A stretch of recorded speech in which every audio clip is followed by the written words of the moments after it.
Good morning. At this time, I would like to ask our IT professionals to start the Recording in audience and progress. recordings of the Real Estate Committee meeting of the Board of Commissioners of the Housing Authority of the City of Atlanta, Georgia, also known as Atlanta Housing, and to admit any members of the public who've chosen to listen to the meeting online. Recording has started and participants have been let in. Thank you.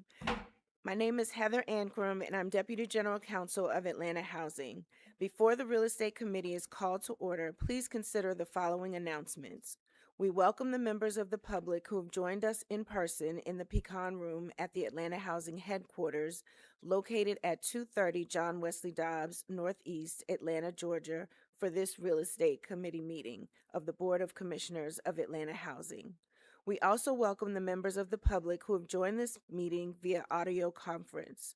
Please be advised that any members of the public who wish to address the Real Estate Committee during the time for public comment period must have signed up on the public speaker's sign-up sheet at the front door of the meeting room prior to the time of the meeting when it's called to order, or have sent in a comment by the time set in the notice of the meeting. A link to the meeting agenda, board resolutions, and presentation materials are available for review by the public by accessing the Atlanta Housing Board Docs link on the Atlanta Housing website at www.atlantahousing.org/notices. Thank you. Excuse me. My name is Sarah Kirsch, and I serve as chair of the Board of Commissioners Real Estate Committee. I'm calling this Real Estate Committee meeting of Atlanta Housing to order. Under Atlanta Housing's bylaws, the Real Estate Committee addresses real estate transactions and related matters involving Atlanta Housing's interests, including acquisition, rehabilitation, modernization, repositioning, revitalization, construction, ownership, financing, tax credits, and disposition of real estate. Today is Wednesday, May 20th, 2026, and the time is 1:03 p.m. Will the Assistant General Counsel please take roll to determine a quorum? Yes. Commissioner Sarah Kirsch, Here. Commissioner Matt Bronfman, Here. Commissioner Rosalind Elliott, Here. Commissioner Larry Stewart, Commissioner Bentina Terry. Here. Madam Chair, there is a quorum present. Excellent. Thank you.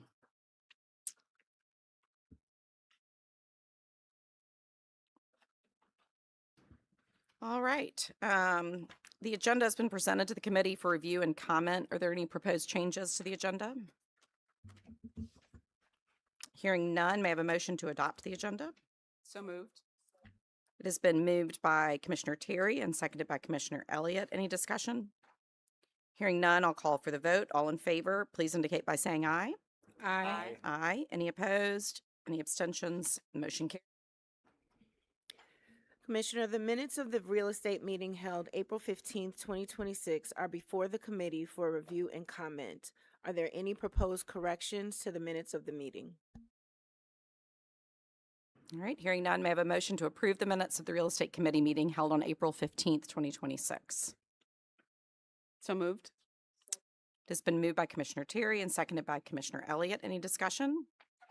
Hearing none, I'll call for the vote. All in favor of the motion, please indicate by saying aye. Aye. Note there were none opposed, no abstentions. The motion carries. All right, this is the public comment portion. Have any members of the public signed up to speak or provide comment in advance of the meeting? Madam Chair, no members of the public have signed up for comment, nor have any members of the public submitted any comments in advance of the meeting. Okay, thank you. As always, we welcome comments, so please keep them coming when the public and our common stakeholders have feedback for us. This ends the public comment portion of the meeting, and I believe we're ready for our first resolution. Before you is a copy of Resolution 2620, which seeks authorization to enter into final negotiations and execute a master development agreement for redevelopment of the property located at 450 Hank Aaron Drive, formerly known as the Stadium Hotel. May I have a motion to consider Resolution 2620? So moved. It has been moved by Commissioner Terry and seconded by Commissioner Elliott. Ms. Sadari, good afternoon. Good afternoon. So we come before you today seeking authorization from the board to enter into final negotiations and execute a master development agreement for the redevelopment of the property at 450 Hank Aaron Drive. Just a little bit of background about the property. We acquired this 3.3 acre property in 2024. It was originally developed in 1973 and it was formerly known as the Ramada Plaza Hotel. This particular property is about a half-mile from downtown and Georgia State University. It has easy access to the I-20, I-75, I-85. Our development vision for the site was to do the adaptive reuse of the existing vacant hotel structure, as well as to use a portion of the site to create a new construction building. And so our vision was for 2 development phases. Phase 1 would be devoted to a senior rental building, and phase 2 would be a multifamily building for families. This is the context map, again showing the location of the property. It's in MPUV. The council district is 1, and the council member is Jason Winston. This gives you the site context map, and again, it's just highlighting its close proximity to a number of amenities and other developments. In terms of site information, I called out that it's in MPUV. The neighborhood is Summer Hill. I mentioned the council district, and it's currently zoned for high-density commercial, so there's no rezoning needed. I mentioned that there is a vacant former hotel structure on the site. The APS district is the Jackson cluster. I mentioned its proximity to the highway. It also is well served by transit like MARTA. Some of the area stakeholders include the organized neighbors of Summerhill, again, the MPUV leadership, Georgia State University, the Carter Development, and Central Atlanta Progress. So just a bit of an overview on our procurement timeline. We originally released this solicitation in November of 2024. The responses were due on February 17th of 2025. At that point, an evaluation committee was assembled, and the evaluation committee members received the written responses to score them.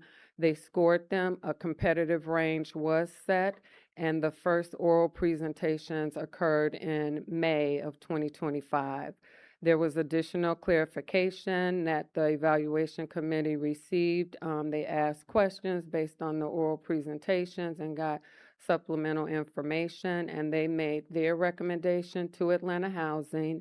Then we asked questions, got supplemental information about both firms that were in the competitive range, and based on all of the information that we compiled through April of 2026, we're coming to you seeking authorization to negotiate and award a firm.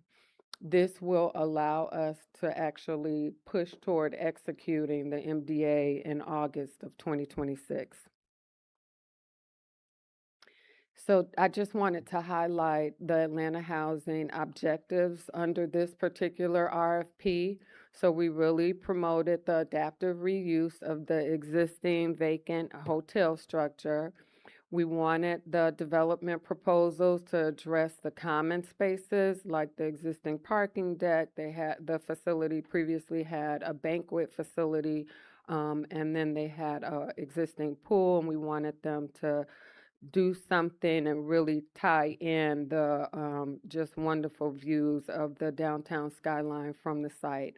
We wanted them to incorporate retail and commercial, and then really push rental development and offer affordable units. And so we have a recommended development team that we have that we think can actually execute on the vision that we had for the site. The Phase 1 development will consist of the adaptive reuse of the existing hotel structure, and the Phase 2 will create a new construction building that will create rental units for families. I mentioned the Phase 1 development. It will offer 280 rental units for seniors, and then the Phase 2 will offer approximately 250 rental units for families. Some of the key business terms that benefit Atlanta Housing. So this particular proposal gave Atlanta Housing the unique opportunity to own the actual Phase 1 development, and so it ensures our long-term control of the property and the protection of its affordability. In terms of the Phase 2 development, we will have a 25 ownership interest in the managing member entity. And then there will also be a ground lease with restrictive covenants for both phases. The respondent agreed that we would have a 1% asset management fee, and then the Phase 2 development will have a minimum ownership period of 10 years. And as I mentioned, we have a unique opportunity for this proposal to actually own the Phase 1 development, and so that ensures our commitment to its long-term affordability. Just want to highlight the opportunity and inclusion. So the developer will comply with Section 3 as well as BABA, and we will develop hiring plans for both development phases as we get closer to closing. So again, we're seeking the board's authorization to enter into final negotiations with the development team and execute a master development agreement for the redevelopment of our property located at 450 Hank Aaron Drive. And so, Madam Chair, that concludes my report. Thank you. Any questions from fellow commissioners? I just have one, Maya, just because I don't know what it means. What is Section 3 of the Safe Harbor requirements? What does it require you to do? It requires hiring of low-income residents on construction projects. All right. Very good. Hearing no further questions or discussion, I will call for the vote. All in favor of the motion, please indicate by saying aye. Aye. Any opposed? Any abstentions? Motion carries. Thank you. Commissioners, before you is a copy of Resolution Number 2621, which seeks authorization to extend the HomeFlex Assistance Payments Agreement for Woodbridge at Parkway Village. Thank you. May I have a motion to consider resolution number 2621? Second. All right, I think I got a move by Commissioner Elliott and seconded by Commissioner Stewart. And with that, back to you, Ms. Hadari. So we come before you today seeking the board's authorization to extend the HomeFlex Assistance Payment Agreement with Ashton SF Senior LP for Woodbridge at Parkway Village for a term not to exceed 3 years. Just a little bit about this property. It offers 150 rental units for seniors aged 62 and older, and it was originally developed in 2011. It's located at 5151 Thompson Road in Fairburn. The current owner is Ashton SF Senior LP, and the property manager is Dorchester Management, which is an affiliate of the Benoit Group. The existing HomeFlex Assistance Payment Agreement between us and the owner expires June 26th of 2026, and the existing HomeFlex agreement provides assistance for 98 of the 150 units. And just as additional context, Atlanta Housing entered into an intergovernmental agreement with the Housing Authority of the City of Union City, and that covered the Woodridge at Parkway Village property, and it allowed us to have subsidized units in their jurisdiction. That intergovernmental agreement expires April 1st of 2029. This is a picture of the property. This is a context map. Again, the property is located in Fairburn. In terms of the affordability within 1 mile radius of the property, there are approximately 166 assisted units, and the total number of units in that radius is 442. In terms of the unit mix, of the 150 rental units in this property, 198 receive subsidy, and then the other 52 are not subsidized, but they are affordable. And so I'm going to call up my colleague Robin just to take us through a little bit of information on in terms of the property's performance.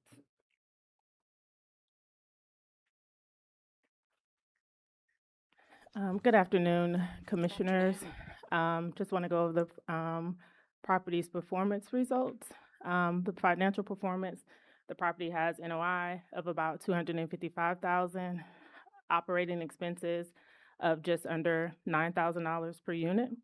It has a passing physical inspection score, an acceptable business process review score, and missed benchmark of occupancy at a rate of 92%.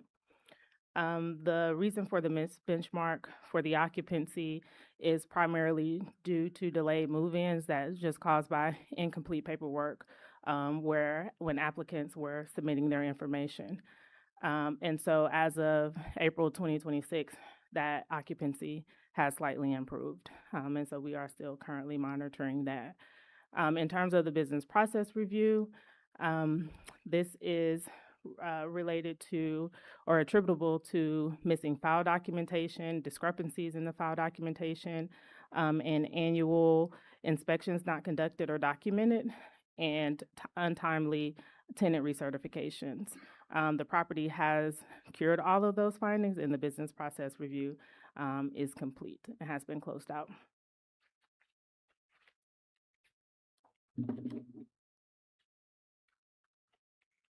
And so our reasons for presenting this item today is to continue to provide subsidy for the long-term affordability of the 98 subsidized units in Woodbridge Parkway Village. I should step back from that. Is to continue to provide that subsidy for a 3-year term to be consistent with the expiration of the existing intergovernmental agreement with the Housing Authority of Union City. The financial impact of us providing subsidy for those 98 units for an additional 3 years is total approximately $4,333,983. And so again, we're seeking your authorization to extend the existing Home Flex agreement for Woodbridge at Parkway Village for a term not to exceed 3 years. And Madam Chair, that concludes my report. Any questions from the committee? So I don't have any questions, but it may make just a brief statement to our new commissioners about why we would do something in another jurisdiction and how that came about. May be helpful just to make sure that they have an understanding of that. So let me dig into the facts behind what led us to actually enter into the original agreement and share that with the board. I mean, if it didn't happen today, it can happen prior to the next meeting. In light of the fact that it may be on a consent agenda. So Okay, I will do that.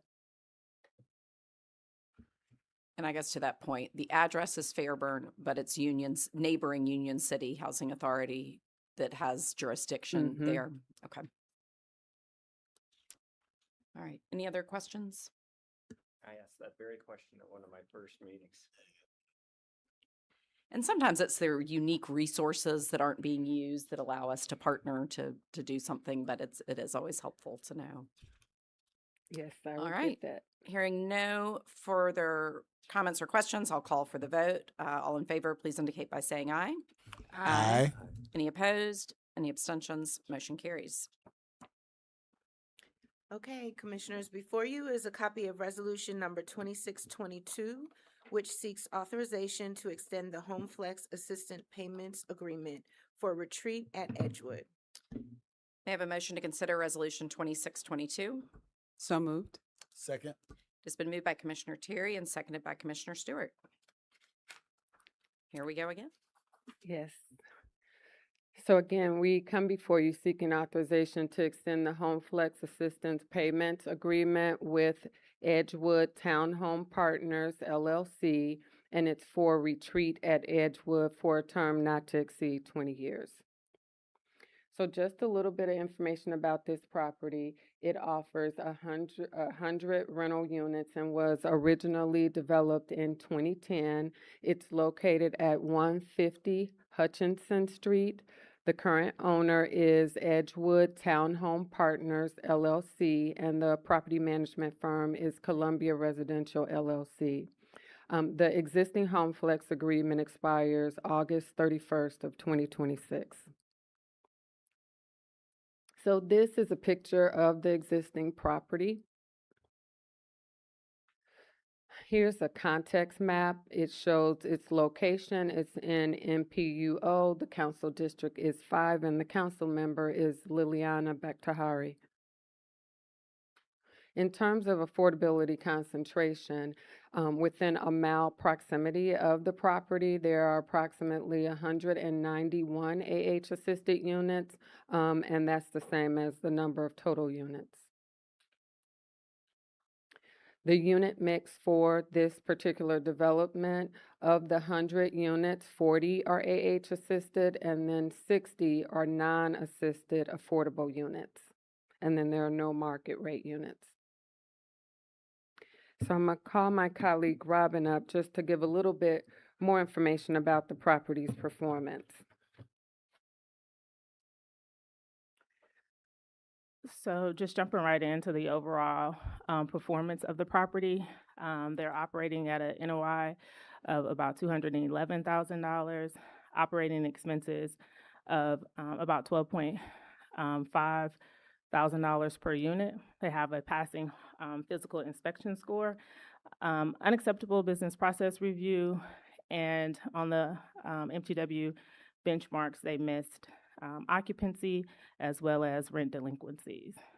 In terms of the MTW benchmarks that were missed, the occupancy benchmarks were low due to the Cosby Spear relocation project.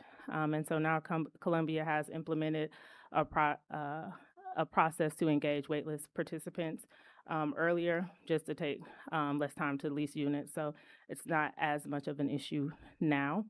The delinquencies are due just to non-payment of rent. The Columbia has implemented a process to closely monitor delinquent accounts and provide outreach to residents who are seeking rental assistance. I did complete an analysis to see where the property is as of today, just in anticipation for the meeting, and it has, that rent delinquency has slightly increased. It's due to 3 units. One of 3 is currently under eviction. The business process review is attributable to missing file documentation not matching our database, and just not maintaining reasonable accommodation files properly. The property has cured all the findings, and the business process review process has been closed out and is complete. Before you leave, I have a quick question. The business process review, I think that I don't recall seeing many or any that are acceptable over the course of the short time that I've been here. Is it that the requirements are too onerous? Is it, I mean, I realize it's primarily feels like it's paperwork type stuff, or is it just why? Why why is that the norm as opposed to not the norm? Yeah, so business process review, it's something that's required. It's them adhering to our program requirements. They have to maintain the tenant files and ensure eligibility with the HUD program requirements. A lot of what I am seeing these issues are stemming from is just high staff turnover or staff that lack experience with our program. We have currently made some internal transitions, so we are looking at how to better improve the business process review and overall property operations, looking at it with a fresh set of eyes and with the hopes that we'll see some improvements in these areas. But the file documentation, what is required will not change. I guess to that question, so I was gonna let it slide, but now she brought it up. I'll just say what was on my mind. Are we looking at a way? I mean, like when I think about file documentation, 20 years ago when I was doing this, not this kind of work, but the kind of work where you do need to synchronize documents, that there was some kind of, interface and integration that you're having with the people that we're partnered with. Are those opportunities available to us that we can start to maybe, kind of explore how we standardize that process, no matter who? So the input is always, if you work with us, you use these tools, you use this software, so that we don't get into this issue of trying to match up what obviously someone else's own processes and systems may not work well with us. Does that make sense? It does. And the way that I see that is like a lot of these properties are layered with low income housing tax credits, which is a federal program, but it's different from like a HUD federal program. And so sometimes the program requirements are different. And so we operate as a MTW agency, and we have implemented some differences that between those programs, and it requires different documentation. So in terms of the BPRs, which are essentially tenant files, there are two separate tenant files for our program and the LIHTC program. We have aligned the program as much as we could, but our primary focus is to make sure that we are in adherence with the HUD regulations. Just last question on that matter. Is it annual reporting, monthly, quarterly? How frequently is it? The business process reviews are conducted annually. It might be something to think about. This sounds so counterintuitive, but when things are only done once a year, like you lose that muscle. And when I used to do more data collection, actually more frequent reporting, I think makes it easier on everyone. It sounds like a terrible idea, but I think it just becomes more habitual. So just as something to explore. To your point of turnover, right? Like the likelihood of that person being around may not be there. So something for the team's consideration. Yeah, I appreciate that because we are exploring all options, including frequency, training that we're providing, as well as sample size. And so we are exploring all options to drive improvement in this area. Thank you, Robin.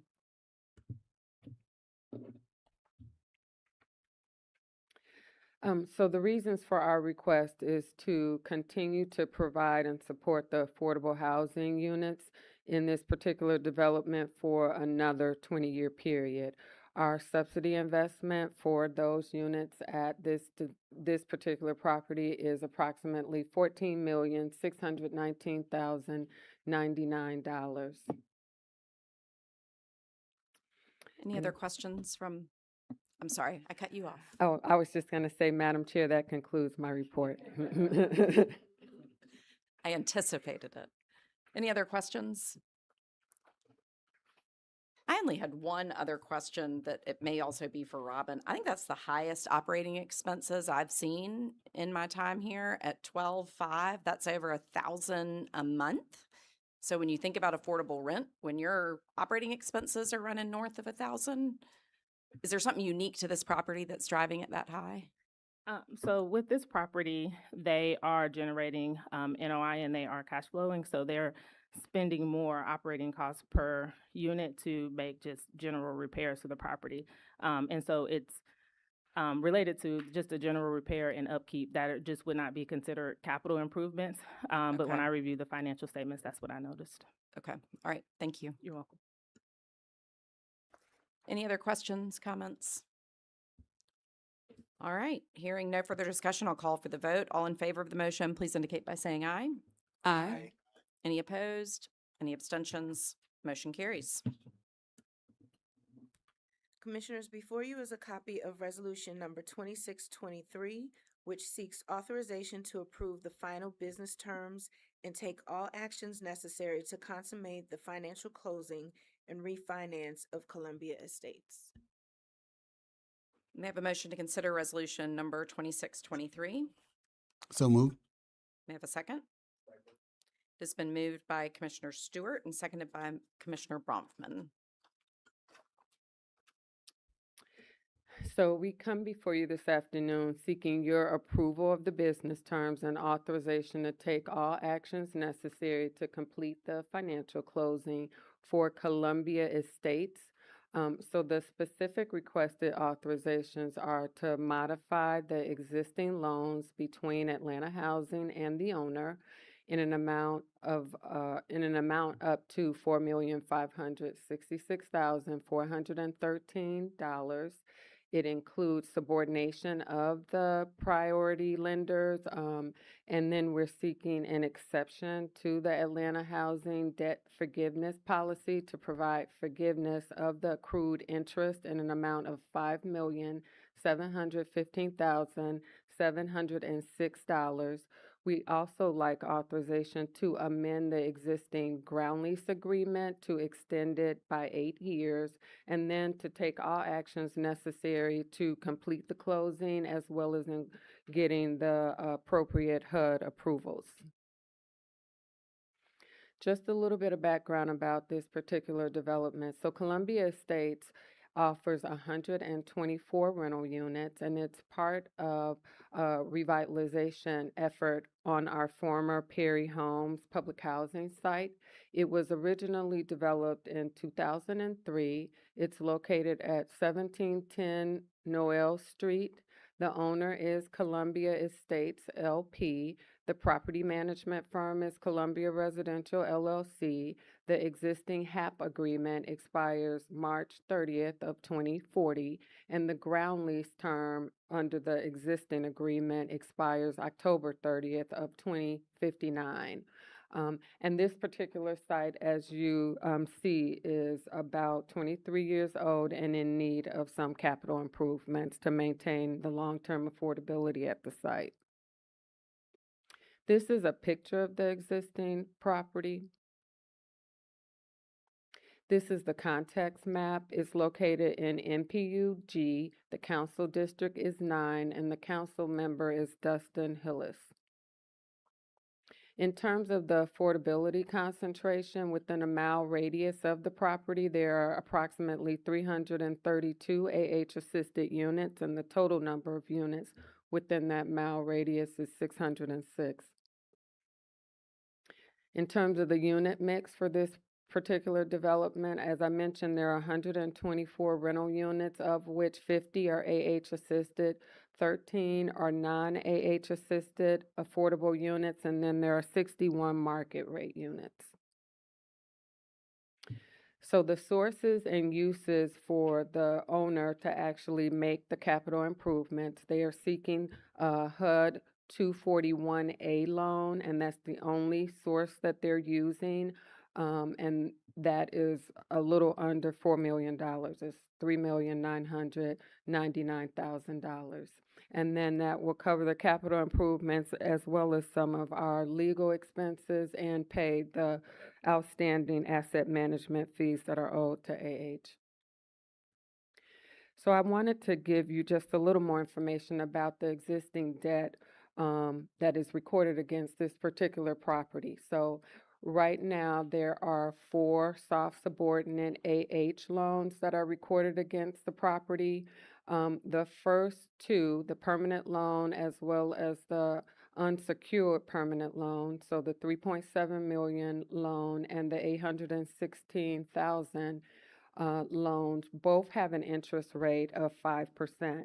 And that is typical. When most public housing authorities started Hope 6 revitalization in the early 2000s, the the rule of thumb was for the interest rates in order to pass the true debt test had to mirror the AFR at that time. And so you'll see the interest rates higher for these older sites than they are currently. And so we have two other soft subordinate loans, and the third one in the amount of $76,000 does not have any interest rate, and then the UFAS loan bears an interest of 0.5. And so the total amount of our soft subordinate debt is the $4,827,864. And then alongside that is the amount of accrued interest that is for all four of these loans, and it's approximately $5,730,121, and that's calculated through August of 2026. And so we're seeking your authorization to restructure the subordinate debt, and we would collapse the first two subordinate loans that previously had interest rates of 5%. We're seeking to have an interest rate of 3% attached to them, and that loan amount, when you combine those first two, is $4,566,413. And then we would keep the lower priority loans in the amount of the 76,000 and the 185,000 at the former interest rates, and one had a 0% interest rate and the other one had a 0.5 interest rate. And then we would also have the accrued interest from the UFAS loan. Additionally, we're seeking authorization to extend the term of the ground lease agreement by 8 years. And so, based on where that is at right now, it would basically have a term of 41 years from the closing date in August, and that aligns with the first mortgage, the HUD 241A loan term. And so the reason that we're bringing this motion or this action before the board for approval and authorization is to extend the affordability of the existing units and to allow the owner to recapitalize and protect the long-term affordability of the property. The financial impact in terms of the level of our subsidy is $7,208,374. And so we are seeking your authorization to support the closing of the refinance of Columbia Estates and actually restructure some of the business terms and seek any necessary HUD approvals. So, Madam Chair, that concludes my report. Questions? Yeah. That's a big write-off, and I'm trying to understand how we got here. How much, do we know what the net operating income is on the property? We should have that information. I can share it with you outside of this meeting. You want the net operating income? Yeah, I just kind of would like to understand how this ended up so upside down, for lack of a better term, and whether they are candidly, whether they're operating the property well or not, because you've got 124 units and I'm trying to guesstimate what type of income they're making. And I'm just surprised we have to write off that much money. Based on the appraised value of the development currently. So they're doing their debt sizing based on the property's value and kind of backing into what debt it can carry going forward if they push the HUD 241A amount. So we can definitely look at the, okay. So it's to address debt service coverage ratio. Part of it is. And just to add, just for the performance of the property, the Atlanta housing debt is soft subordinate debt. So there is currently a first priority lender. And so looking at the NOI, you have to also take into consideration cash flow and what our percentage of cash flow payments are. To date, they have paid about just over $415,000 in payments, and that's only gone to the accrued interest. So the principal balance has not been paid down. When the interest rates were set at AFR, they were also compounding annually. So what we do see on these older Hope 6 loans is that with them being soft subordinate debt, that oftentimes the accrued interest just accrues, and it often exceeds the outstanding principal balance of the loan just due to the overall performance of the property and the way the loans were structured.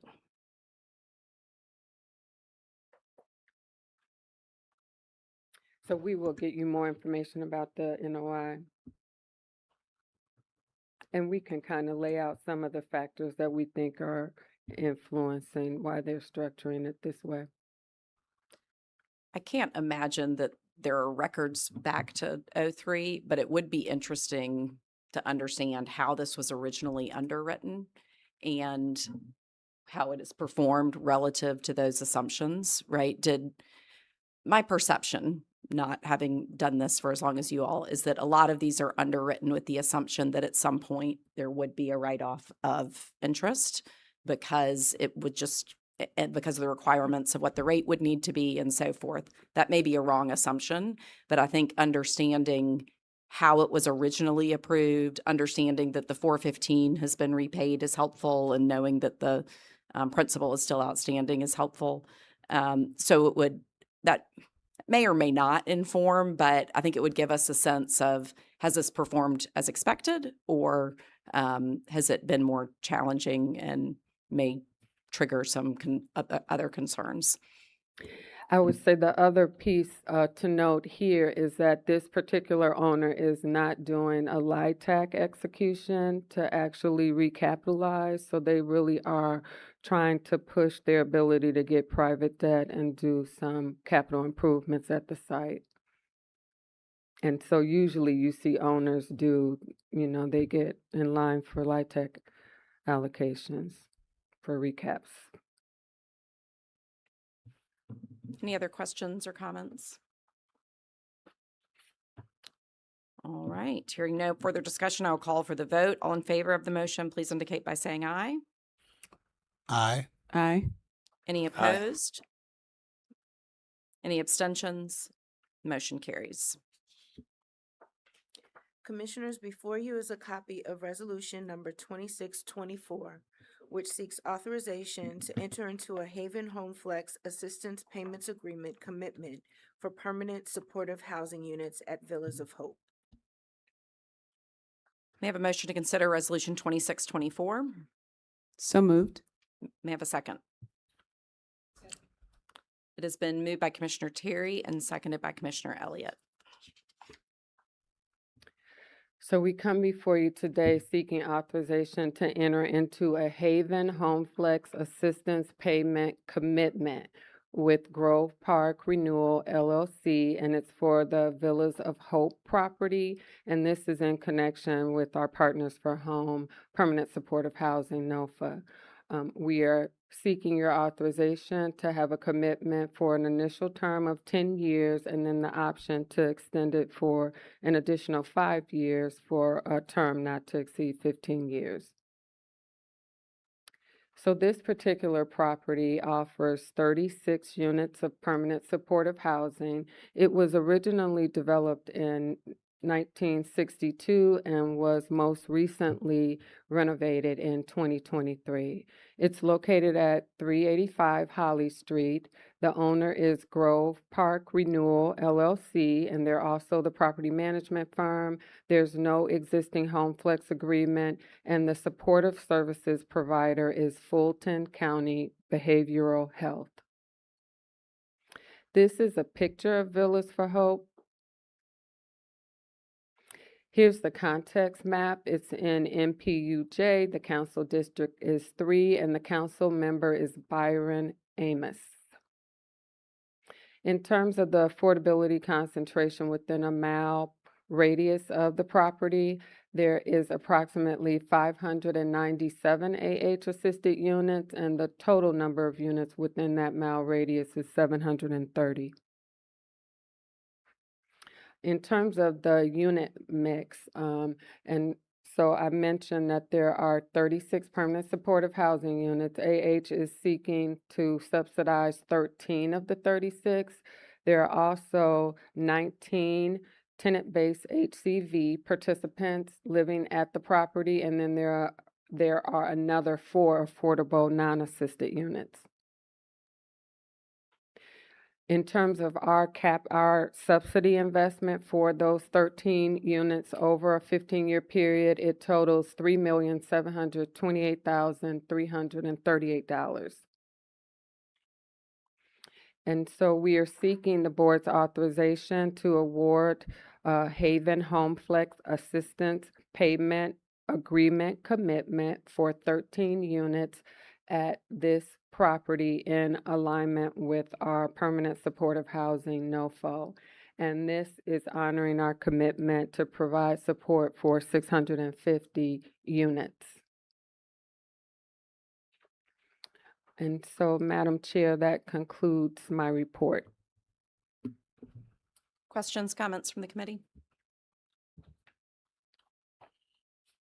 Ms. Starry, where does this put us relative to our 650? Do you know offhand? I felt like recently we just reached 600. Is that? Can we send you a chart that shows the Yeah, breakdown? We've it's been not looking. essential. It's just more for our information. Yes.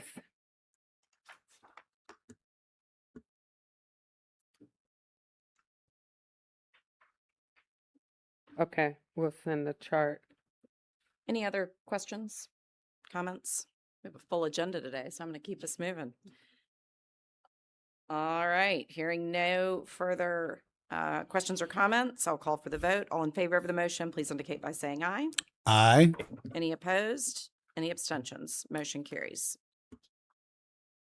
Commissioners, before you is a copy of Resolution Number 2625, which seeks authorization to enter into a Haven Home Flex Assistance Payments Agreement for supportive housing units at Quest at Dalvigny. May I have a motion to consider Resolution 20? So moved. This been by Commissioner Bergman. So we come before you seeking your authorization to enter into a Haven Home Flex Assistance Payment Agreement Commitment with Quest Community Development Organization for Quest at Delvigny for a term not to exceed 15 years. So a little bit of background about this particular property. It provides 12 units of permanent supportive housing, and it was originally developed in 2022. It's located at 694 Delvigny. The owner is Quest Community Development Organization, Inc. They're also the property management firm. There's no existing home flex agreement, and the supportive service provider is Fulton County Behavioral Health. This is a picture of the property. In terms of the context map, it's located in NPUL. The council district is 3. The council member is Byron Amos. In terms of the affordability concentration within a mile radius of the property, there are approximately 1,296 AH-assisted units, and there are approximately 1,924 total units. The unit mix for this property is 12 AH subsidized units, so all 12 of the units will receive AH subsidy. In terms of the AH subsidy investment for a 15-year period, it's approximately $3,423,688. And so we come before you making this request in conformance of our commitment under the Memorandum of Understanding for Partners for Home under our supportive housing NOFA. And this helps support our commitment for supporting 650 permanent supportive housing units. And so, Madam Chair, that concludes my report. Thank you. Any questions or comments from the committee? All All right, hearing none, I will call for the vote. All in favor of the motion, please indicate by saying aye. Any opposed? Any abstentions? Motion carries. Commissioners, before you is a copy of Resolution Number 2626, which seeks authorization to adopt a policy providing guidance on the use of private enterprise agreements. Good afternoon. I'm Adelaide Steedley, the interim senior vice president for strategy, policy, and regulatory affairs. We haven't- Madam Chair, we come to you this Adelaide, afternoon. we haven't done the motion I'm yet. sorry. That's all, sorry. Real quickly, may I have a motion to consider Resolution 2626? Second. It's been moved by Commissioner Brockman, seconded by Commissioner Stewart. Ms. Steedley. Thank you. Thank you. Madam Chair, we come to you this afternoon seeking authorization to adopt a policy regarding guidance on the use of private enterprise agreements by Atlanta Housing. By way of quick background, private enterprise agreements allow properties to potentially access property tax abatements on affordable units from the local taxing entity, and that's typically the local county tax commissioner. We have in the past included language in our real estate agreements to designate those agreements as private enterprise agreements for properties, and it usually includes the designation of the units to be included for consideration for the property tax abatement for households at or below 80% AMI. However, recently, we know subsidy resources have become more competitive, and so a lot of our several of our development partners have become more assertive in their request and seeking broader interpretation as to what is included and what can be determined to be a private enterprise agreement. And it strengthens the project feasibility, financial feasibility. However, this policy is needed to provide clear guidance and consistency when considering those requests and recommending the private enterprise agreements in the Atlanta housing projects. The highlights of the policy that you have before you is that the Atlanta Housing will only grant private enterprise agreements for properties that we are participating in, such as a ground lease, home flex agreements, the RAD or restore rebuild units. So it's usually baked into our existing agreements. We will only consider units for any other units that we may not be supporting directly in our particular project. Those units have to be at or below 80% AMI. And the term of the private enterprise agreement is suggested to equal the term of Atlanta Housing's ground lease or the housing assist agreement, whatever the agreement is in the project. Two other key important points that we emphasize in the policy is that we grant the private enterprise agreement in our agreements with the developer, but we don't approve the abatement, the final abatement. And there's been a little confusion about that. So the policy also helps to clarify that aspect. And we do want to reserve the right to decline a request for PEA for any reason if it's determined in our sole discretion that it's not in our interest to include that information. And again, the reason for the request is that while we've had a policy and a practice of providing these PEAs in the past, it's come to our attention, and the policy will allow us to provide direction on clarity on the use of the PEAs across the range of programs and policies and projects that we have. And then it also provides external clarity to our development partners in terms of what to expect in terms of Atlanta Housing's response for those requests. And so it's our recommendation that we request authorization to adopt the policy, providing the guidance on the use of private enterprise agreements. And Madam Chair, this concludes my presentation. Thank you very much. Questions? So the taxing authority, what I think I'm hearing you say is they have discretion here. They do, and that's one of the reasons for the policy is because their discretion may not be consistent, but it's not necessarily reflective of what our determination on a project might be. they base their decision on? I mean, is it, do we understand it, or are they a little unpredictable? We did get a request to look into that, some of the decisions. It's hard to say specifically because you're trying to measure something that is abated, so we can't exactly determine what the abatement was granted, other than what we think the tax bill might have been.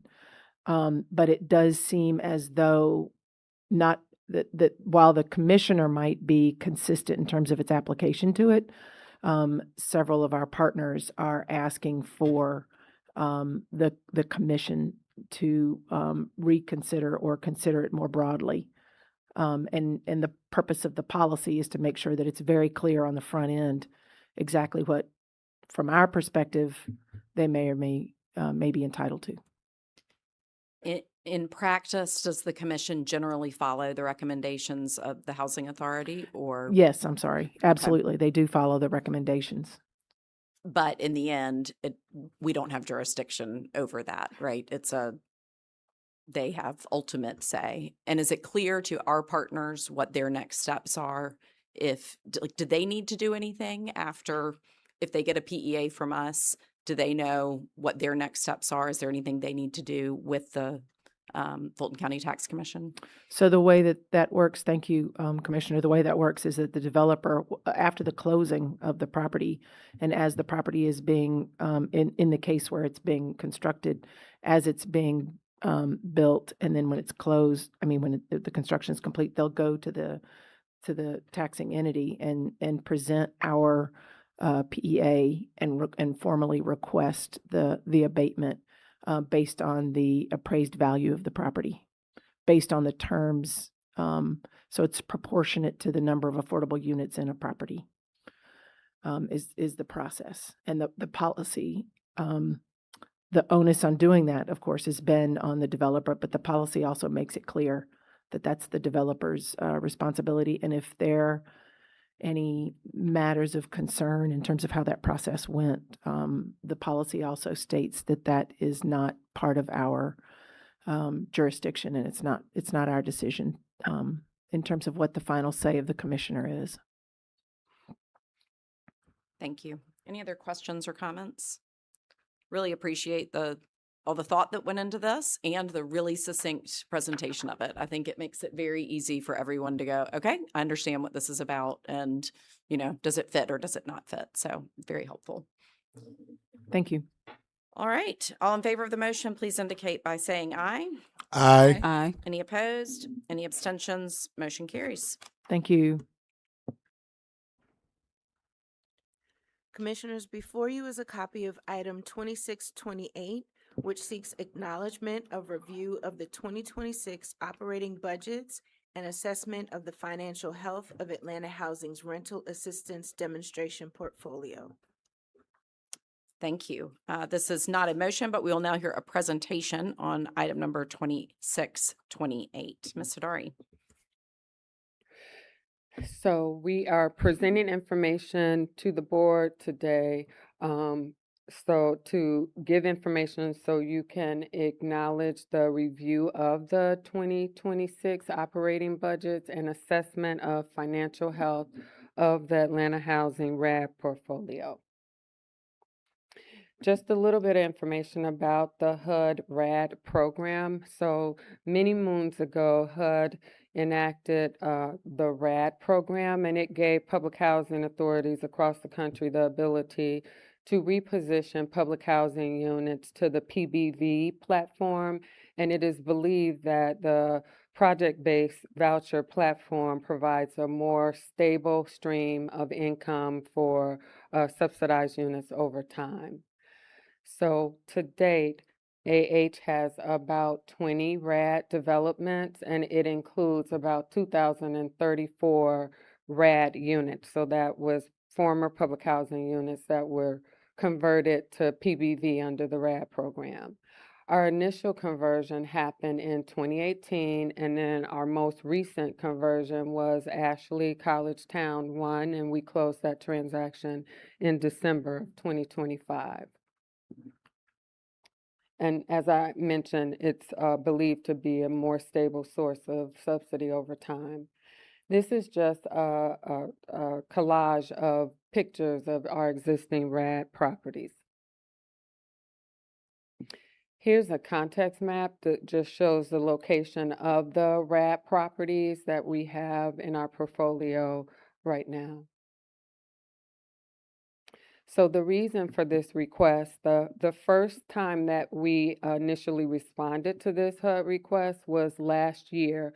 We came to the board in June of 2025 because HUD released a notice last year asking us to do this assessment of the replacement reserves for our RAD portfolio and the financial health of those developments. And they really wanted public housing authorities across the nation to really assess whether the replacement reserve balances were in conformance with the RAD HAP agreements, as well as the RCC. And so my colleague Robin, her team did a whole lot of hard work to come up with analysis that she's going to walk through to give you more information about what we found. So we reviewed the annual operating budgets of all the owners to confirm the budgeted replacement reserve deposits. And we also reviewed the capital expenditure budgets to confirm the replacement reserve accounts were sufficient to meet the development's projected capital improvements. And so I'm going to call my colleague Robin up, and she's going to take us through the analysis. I think you all have extra large spreadsheets in your booklet, in your binder as well. Heather, okay.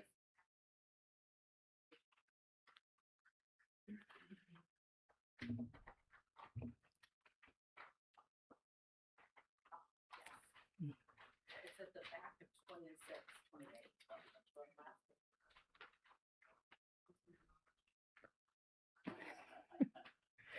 We'll take note, make that adjustment next time.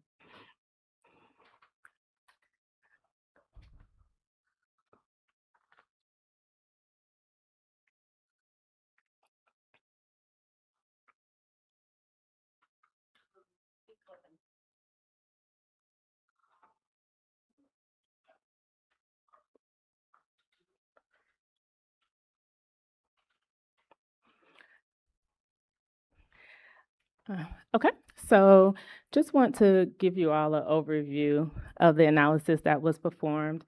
As Maya has described, this is in response to HUD's requirement that the Board of Commissioners review the operating performance, the operating budgets of the RAD portfolio to assess the financial health and just determine if the replacement reserve is adequate to cover the projected capital expenditure needs throughout the life of the HAP contract. With this analysis, we requested the 2026 operating budgets from the development partners. And so with this analysis, we've consolidated all of those budgets into one spreadsheet just for ease of review. The spreadsheet starts with giving just an overview of the property information, the RAD HAP effective date, the year placed in service or substantial completion, the total number of RAD units, and the total units. We also have the required monthly reserve deposit requirements, replacement reserve deposit requirements per the RCC. And then what those deposits break down on a per unit, per year basis. We prepared an operating budget analysis using the operating budgets that were provided by our development partners. We did a high-level NOI, net cash flow, which just factors in capital expenditures, debt service, and that RAD replacement reserve requirement. And then the next row in the analysis is just asking the question, was net cash flow positive, just to give like an indicator if there are some financial concerns. In the replacement reserve balance analysis, we took the actual replacement reserve balance, which would have been the beginning balance as of January 1st, 2026, took the budgeted replacement reserve deposits, which are based on the required deposits per the RCC. The capital expenditures, which include any withdrawals that were provided by our development partners and projected what the replacement reserve balance would be as of the end of the year, which would be December 31st, 2026. So we're just projecting, is the replacement reserve balance sufficient to cover those capital expenditures, including any deposits and withdrawals from the reserve account? So here, I'll just walk through some of the outliers. We have Ashley College Town 1. This property, as Maya mentioned, recently closed in December of 2025. So it's currently under construction. Replacement reserve deposits are not required until the substantial completion. And so there are no replacement reserve requirements here. So we did not complete that analysis. Columbia Village, analysis, the property is cash flowing. It does have adequate replacement reserves, is projected for the end of the year. However, during our analysis, we do have an expanded analysis of this. We do check actual deposits to which should have actually occurred, and we determined that that project underfunded their replacement reserves in 2025. We have issued a notice of noncompliance. And speaking with the owner, they self-fund their reserves, and so it's not funded, through monthly escrows with their mortgage payment. And so when we spoke with them, they did realize the error, and they did make a lump sum payment in January to fund those reserves. Cosby Spheres under construction, so there are no reserve requirements, and the building is completely empty, so we did not complete the analysis. Eastlake High Rise, this property is also performing well financially. It's cash flowing, and there's no concerns with the replacement reserve deposits, but the replacement reserve was underfunded in 2025. At construction completion, which occurred in April of 2025, the property was supposed to make an initial deposit and then start monthly deposits, and that initial deposit was not made. So we have issued a notice of noncompliance, and we're working with the owner on that. I just went through those explanations, so we'll move to the next. And continuing the analysis, James Allen Place, similar to Eastlake High Rise. The property is performing well. However, they were to make an initial deposit at construction completion, and that initial deposit has not been made, and we have issued a notice of noncompliance for that. Villages at Carver, property is performing well. However, the replacement reserve is underfunded. And so they were to begin making monthly deposits after construction completion. And that has occurred, but just not at the levels where it should be. And so we have moved forward with issuing a notice of noncompliance there. A property that has some concern is Villages at Castleberry Hill 2. If you all recall from last year, this property also had some concern. With this property, they were anticipated to have a conversion of their construction loan to permanent status last summer, but that has not occurred yet. They've had some issues reaching stabilization. They've had issues with occupancy due to slower unit turns. They've faced challenges with uncollected rents and delayed evictions, and so they have some missed revenue there. They have reached out to Atlanta Housing, us, to request some financial relief by asking us for, just additional subsidy to assist with this conversion process. So we are currently exploring what our options are here, but this property I wanted to highlight is one that we are watching closely, and it does show that the property is not cash flowing. However, it does show that the replacement reserves will be adequate as of the year end, and they're making their required monthly deposits. So I will open it up to questions on the analysis. So thanks for this. I mean, I remember when we did it last year. I I guess thank you for making the improvements that make it a little easier to understand where we were no's and yeses and negatives and positives. So I think we've made great strides, because I went through it and was like, okay, I only have really one significant question, which is where I see a no. You've answered that. The other ones that were outliers, I mean, obviously what's under construction makes complete sense. How do we see any of that stuff? Are we able to like forecast that some of these things are happening, or are we finding them out through this analysis only? We are finding them out through this analysis, and I don't want to use the word only, because we monitor what the reserve requirements are, and so we ask the owners to provide us third-party statements or confirmations on a quarterly basis. Sometimes we get them monthly, but at least quarterly. So we are monitoring this because this is something that HUD requires, and so from this process, we are kind of projecting out what the balances will be. But on the back end, we are monitoring very closely actual.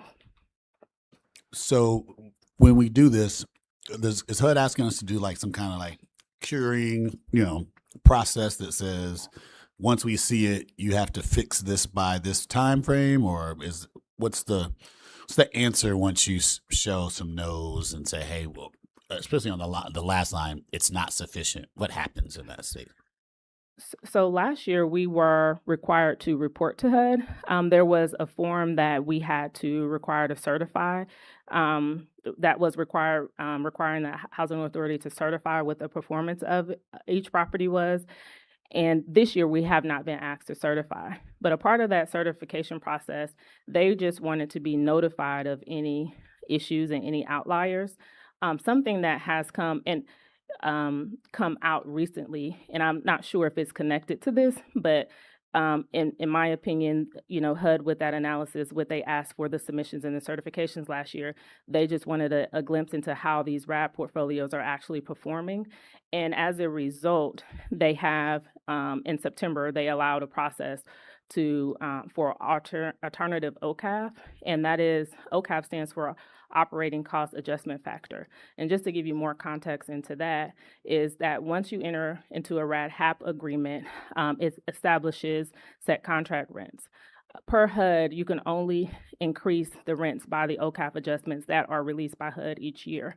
I think as a result of seeing all of the actual performance, they're now allowing an alternate OCAF, which means that owners can submit to the housing authority, and then we have to make the submission to HUD for an increase that allows something that will be greater than OCAF to kind of adjust or kind of correct some of these properties that are having cash flow issues and that are not able to meet those replacement reserve requirements. That's helpful. Yeah, very helpful. Any other you can questions? you can take a breath. That was a lot you said there. I have a question. I have These,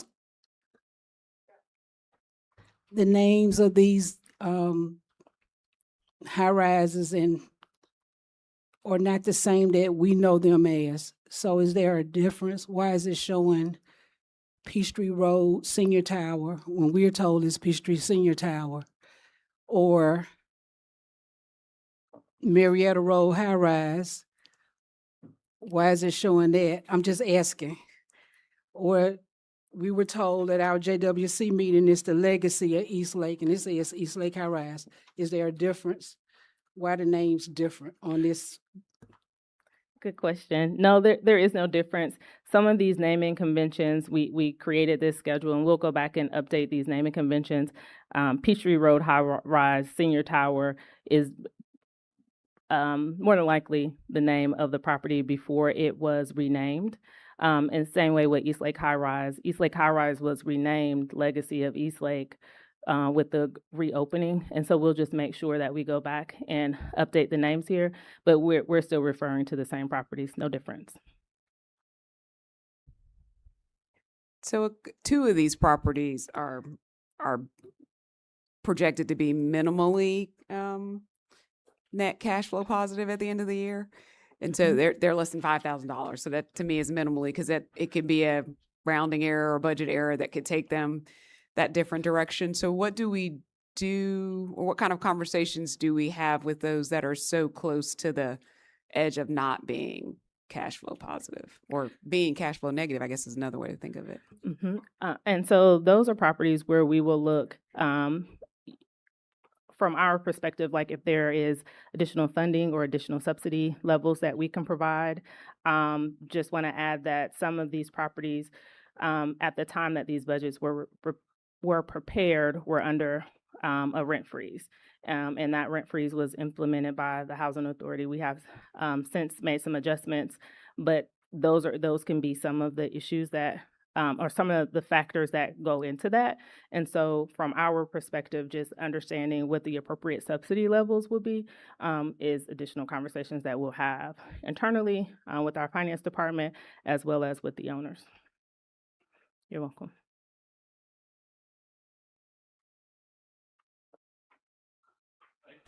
I have assumed Commissioner Kirsch's seat as the person of record for keeping us moving. So hearing no further discussion, I think there isn't a vote here. We are just acknowledging that we've received what you have presented. So I think that's all. Thank you for your presentation. All right, I'm going to move us to the consent agenda. So please be advised that at the Board of Commissioners September 22nd, 2021 meeting, the board approved a consent agenda protocol. The committee will now address the resolutions presented today for consideration. For the consent agenda, is it the desire of the committee to place resolutions 26, 20, 21, 22, 23, 24, 25, and 26 on the consent agenda for the May 27, 2026 regularly scheduled board meeting? If so, may I have a motion? So moved. All right. So moved by Commissioner Terry and seconded by Commissioner Bronfman. Is there any further discussion? Hearing no further discussion, all in favor of placing resolutions 20 through 26 on the consent agenda, please indicate by saying aye. Aye. Aye. Did not hear any opposition, and the motion is carried. And now we will close with our brief Chief Real Estate Officer report. Maya? Yes, I'll be very brief. So since our last meeting in April, I just wanted to highlight a few things that we have completed. We, in April, issued 17 DPA loans that totaled $345,000, and that leveraged about $3.6 million in mortgage financing. We completed the transaction for Layla Valley on April 24th, so they are moving forward with their new community farm at the site. We did 2 critical HUD submissions that are supporting upcoming closings. So we did the Bowen Phase 2 evidentiary submission, and that's pushing to close by the end of May. We're hoping it may slip into the first week in June. Same, we did our submission for Asbury Point on May 5th, and so we're working closely with HUD to get that approval letter. We also submitted 3 CDBG applications on April 30th to support infrastructure installation at Bowen, Johnson Roads, and University Homes. We also supported 6 development projects that are seeking 9% low-income housing tax credit financing, and those were submitted last Friday. And then this is just an overview of our pipeline and where we're at with the closings that we were projected to complete by June 30th. And so right now we are at the door trying to close Garson Drive. They're awaiting their issue for permit letter that allows them to rate lock, and then we're within 10 days of completing the closing transaction. So that looks like it's going to happen the first week in June now, and that's a daily conversation with that particular team. And then Bowen Phase 2, I just mentioned. Asbury Point is the next closing that we're projected to complete by June, early June. And then 5 Peachtree is the next one that we're pushing to close by the end of June. We're also working on a slew of for sale or home ownership developments. So that's Mechanicsville home ownership, Carver home ownership, Inglewood home ownership, and then Cupola building is a market rate rental building. It's the existing historic building. It's the last one at that site. And then this is just an overview of the status of our construction activities. Since our last meeting, Herndon Phase 2 is in lease-up, so they completed construction. The Proctor still continues to see a significant delay in construction, so we're tracking 20 development projects. That's going to grow as we have the upcoming closings that I just mentioned. And so that concludes my report. So I appreciate you being brief. You want me to I go will back? come back and just say, so I think I saw a few things that are behind, and like I'm so used to seeing all green. Is there anything that's like particularly, is it the markets? Like what would be holding us up on some of our projects? So we push forward and do our HUD submissions, and then we kind of work with HUD to give them what they need in order to move us toward approval. So they're very engaged, but sometimes that takes us a little longer than we'd hope. And then the building permits for Garson has been something that all parties have worked closely on because we really wanted to close that much sooner. They did encounter a number of site challenges. And then for the homeownership, we are working closely with the HUD Special Application Center. They have, changed their position on some of the ways that we have to receive the value and payment from developers based on the appraised value of our land. So at this time, that can be a little bit of a challenge to some of the home builders if we're requiring them to pay us upfront at closing for the full value of our land. So those are some of the things that we're trying to navigate together. So I will give kudos on the first page. I think I saw 17 down payment assistance. So 17 homes that we are helping to support. So Yeah. I mean, hopefully we are in other ways communicating out that part of our mission. And that's a mission that is not necessarily a housing authority mandate, but more of a, we are innovating. And so I just, let's make sure that A, congratulations, and then B, let's tell the story on that. Okay. All right. Anyone else have any other comments? All right. Well, with that, if there are no other business of this committee, hearing none, the real estate committee meeting is adjourned at 2:23 p.m.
All right, at this time, I would like to ask our IT professionals to start the audio tape recordings of the Operations Committee meeting of the Board of Commissioners of the Housing Authority of the City of Atlanta, Georgia, also known as Atlanta Housing, and to admit any members of the public who have chosen to listen to the meeting online.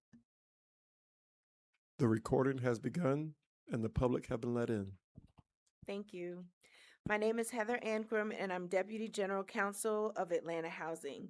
Before the Operations Committee meeting is called to order, please consider the following announcements. We welcome the members of the public who have joined us in person in the Pecan Room at the Atlanta Housing Headquarters, located at 230 John Wesley Dobbs Avenue Northeast, Atlanta, Georgia, for this Operations Committee meeting of the Board of Commissioners of Atlanta Housing.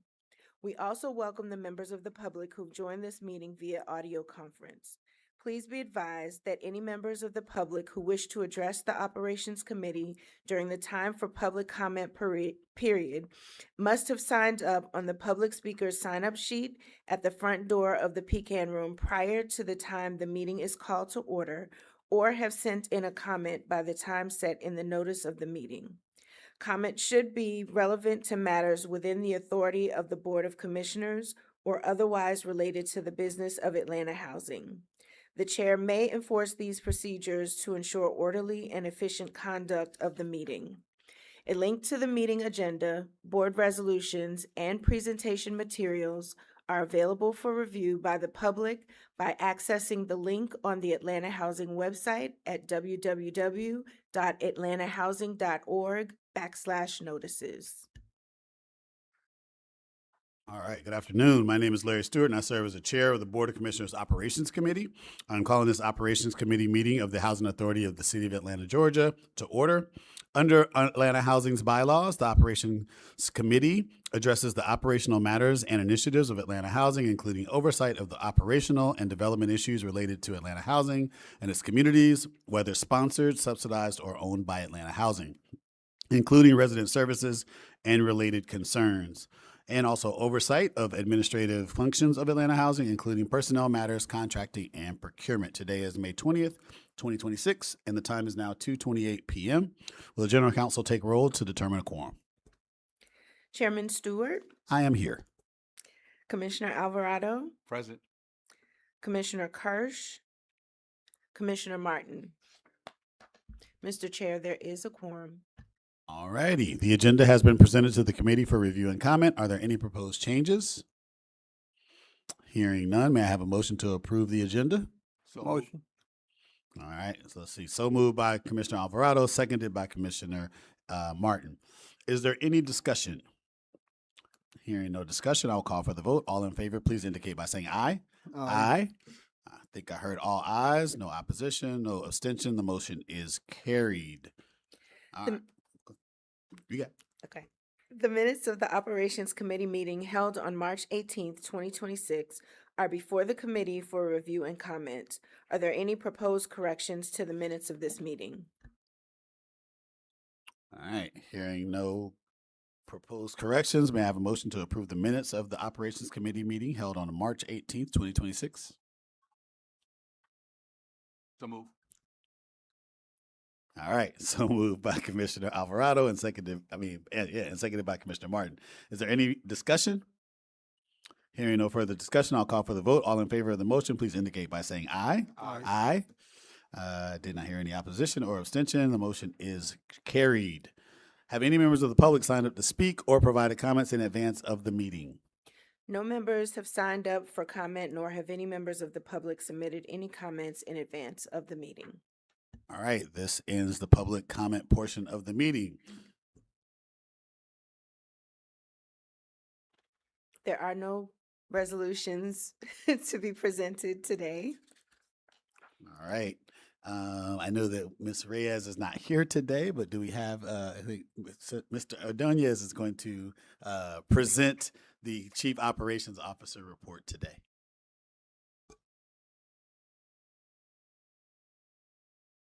Good afternoon, Commissioners. My name is Hector Ordonez. I am the new interim Chief Operating Officer.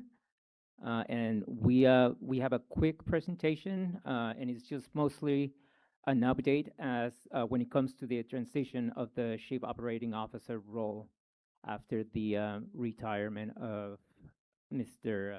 Dwayne Bond. And I am proud to recognize the resilience and strength of the leadership team as we have laid out the approach to this transition, which resulted in additional oversight and roles and responsibilities, including our very own President and CEO, Terry Lee, who is now directly overseeing our Office of Strategy and Policy. Our legal counsel, Cherise Reyes, she is currently serving as the interim Chief Operating Officer while continuing her role as the General Counsel. Now, aside from our General Counsel responsibilities, she's also providing functional oversight of human resources, contracts and procurement, as well as resident empowerment. I've also taken additional responsibilities as the Deputy Chief Operating Officer, including direct oversight of information technology, Housing Choice Voucher Program, and the facilities team. I'm reporting to Ms. Cherise Reyes as the interim COO. This approach sustains progress while reinforcing the operations and continuing to elevate our day-to-day operations and responsibilities. We have already, Cherise and I have already begun meeting with all department heads and providing a strategic oversight to business units, identifying challenges, and coming up with solutions to address some of these, to enhance our operations, including having the right access to technology and automation. And that includes, as we talked during our retreat, not just having the right systems in place, but also the right processes in place. With that, that concludes my report. And on behalf of our President and CEO, Terry Lee, and our interim Chief Operating Officer, Cherise Reyes, I want to thank you for your support and your service. I've also taken notes of some of the questions that have come up during the previous committee meeting, and we will address them via either in person during the next meeting or via email. So, thank you. All right. Any other comments or questions from our commissioners?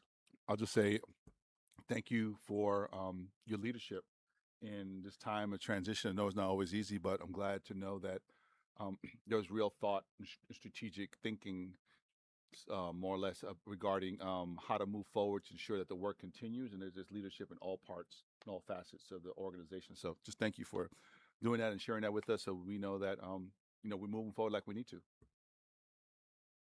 We needed 3 people to replace Dwayne Vaughn. All right. Testament to him. All right. That said, if there's no further business of the committee, then this Operations Committee meeting is adjourned, and the time is now 2:33 p.m. And I think we're going to get started very shortly with our finance meeting.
There you go.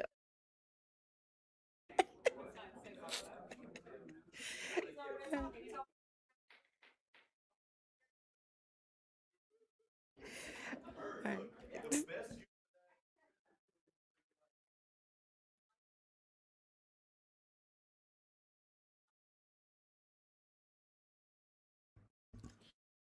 Yeah, I knew that. I call this meeting to order.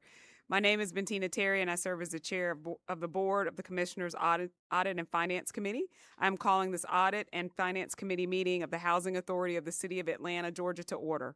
Under Atlanta's housing bylaws, the Audit and Finance Committee addresses the audit and financial matters of the Atlanta housing, including 1, oversight and monitoring of the financial reporting function, 2, oversight, evaluation, and compensation of the independent auditors, 3, establishment of procedures concerning the reporting, investigation, and resolution of accounting and/or audit complaints, and 4, reporting, investigation, and resolution of alleged allegations of fraud or criminal activity, conflicts of interest, or abuse related to the business of Atlanta Housing.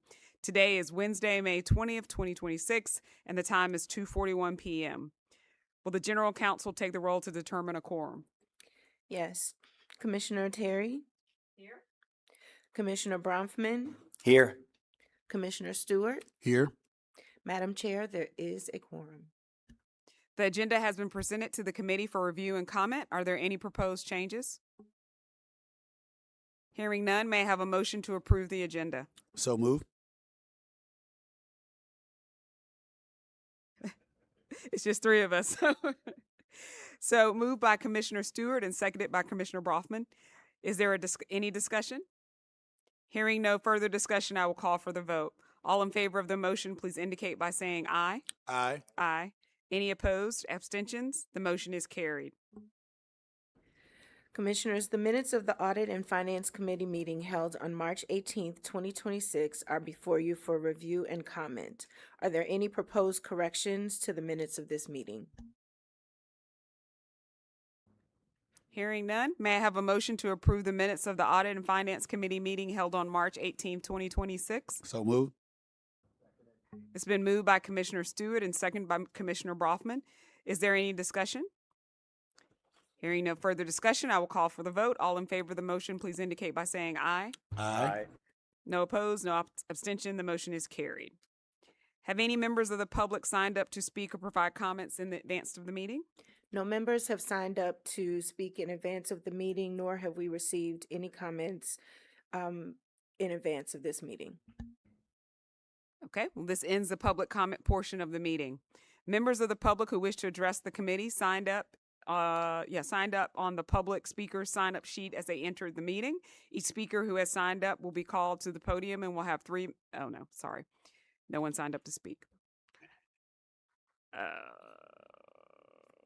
Presentation of So at this time, Commissioners, before you is a copy of Resolution Number 26. I'm sorry, is a copy of Resolution 2627, which seeks authorization to adopt the budget for the fiscal year ending 2027. May I have a motion to consider resolution number 2627? So move. May I have It's been moved by Commissioner Stewart and seconded by Commissioner Brofman. I'll turn it over to you, Abdel. Good afternoon, Madam Chair, Commissioners of the Board of Atlanta Housing. Thank you for taking time to come here today and lend us your services. So I present to you a budget recommendation as well as year-to-date financials, which have been updated since the briefings.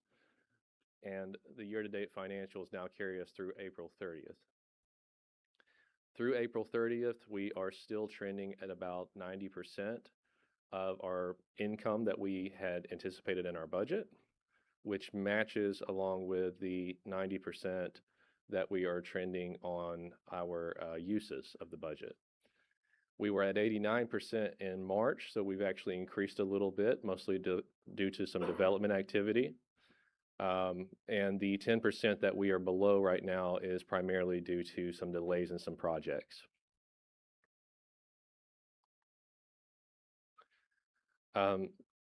We are currently, our current FTE approved headcount is 376 for this fiscal year. And we have 68 vacancies. We have filled a couple since since March. We also have 18 positions posted, and of the 18 positions, we have 4 pending offers, at the moment. Our salary expense year to date is $26.5 million. Now this is going into the actuals from 26, now we're going into 27. So this is the fiscal year 2027 budget assumptions that provide the framework from which we built the budget for this fiscal year. First is our strategic goal number 1, to develop and preserve 10,000 units. We are devoting 26.5% of the total proposed budget specifically to this development activity, and this will bring us to our goal.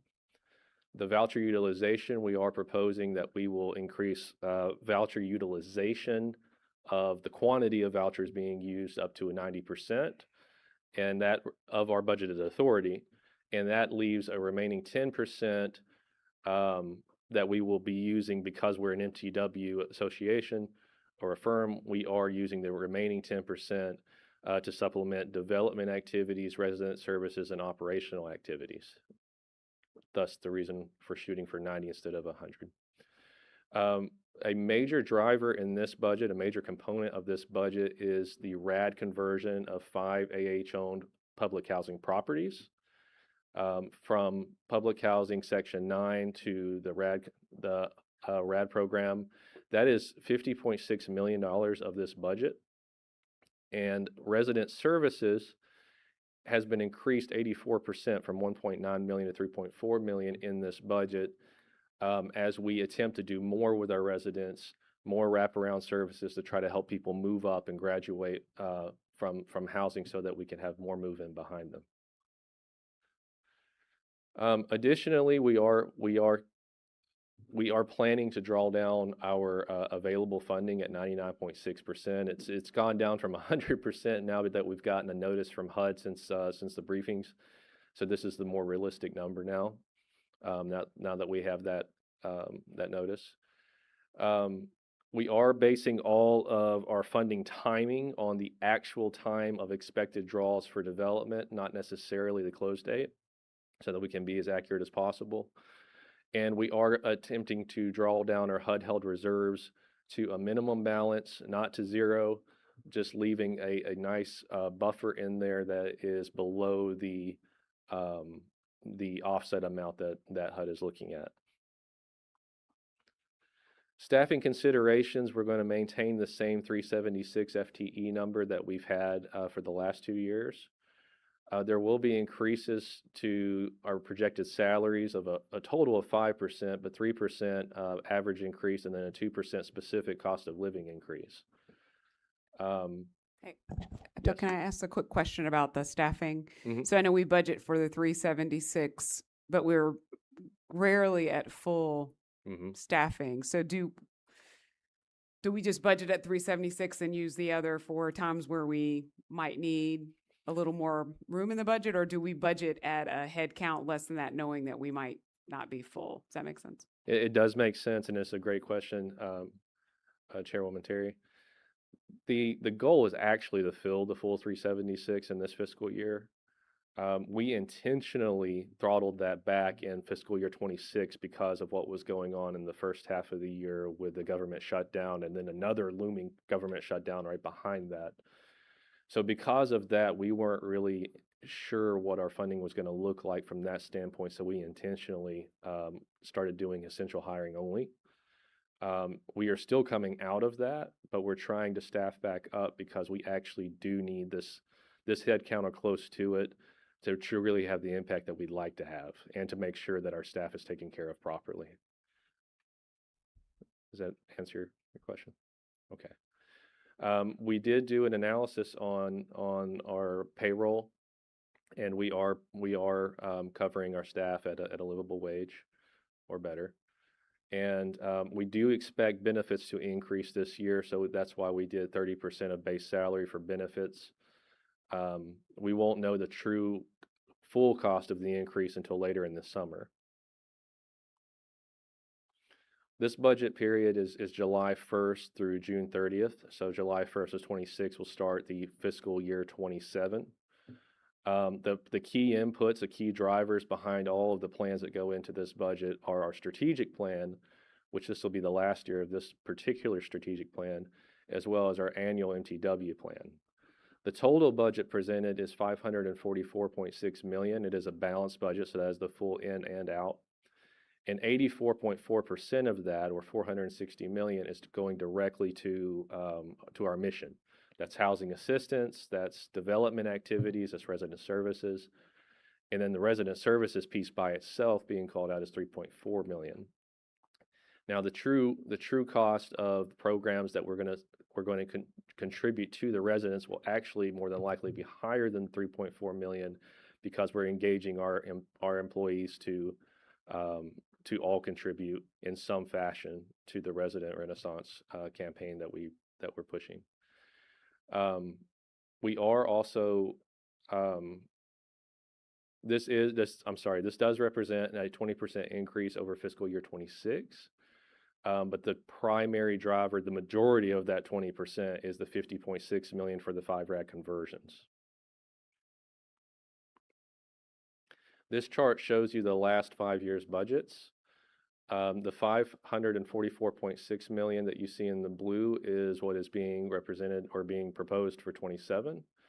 The 453.3 next to it is what we're currently in fiscal year 26. That was reduced because of what was going on in government when the budget was created. So we took it upon ourselves out of an abundance of caution to take a cut of 15% at that time.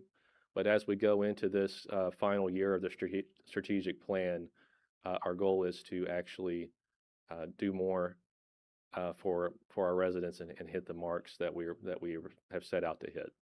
And as you can see, that 544.6 is a nice smooth increase from the 533.9 of fiscal year 25, and there is a bit of a tapering off from the years before that, as there was more of an increase going into 25. This represents the same data, but in dollars, and more of a breakdown of the categories of the budget.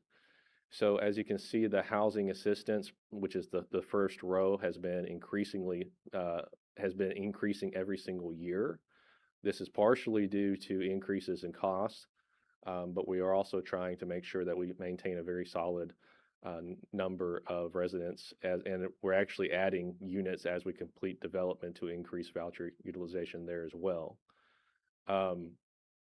The other line that is most that draws most attention is the development line down there at the bottom. Third from the bottom is $144.2 million for fiscal year 27, and that, as you can see, that increases every single year as we're trying to develop all of our properties and trying to turn around any vacant properties we can for the good of our residents.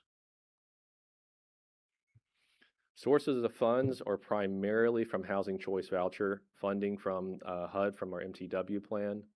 That attributes to 73.7% of the funding for fiscal year 27. What we're considering prior year funds, which is the 15.7%, that is our current HUD held reserves that we will be drawing down to a minimum to support this activity. This is a breakdown of the same information, but in dollars. 401.6 million is the Housing Choice Voucher funding. The next two lines, the 8 million for public housing operating subsidy is 11.7 million for capital funds program. Those three units together make up the total funding that come in is what we call our moving to work funding, or MTW.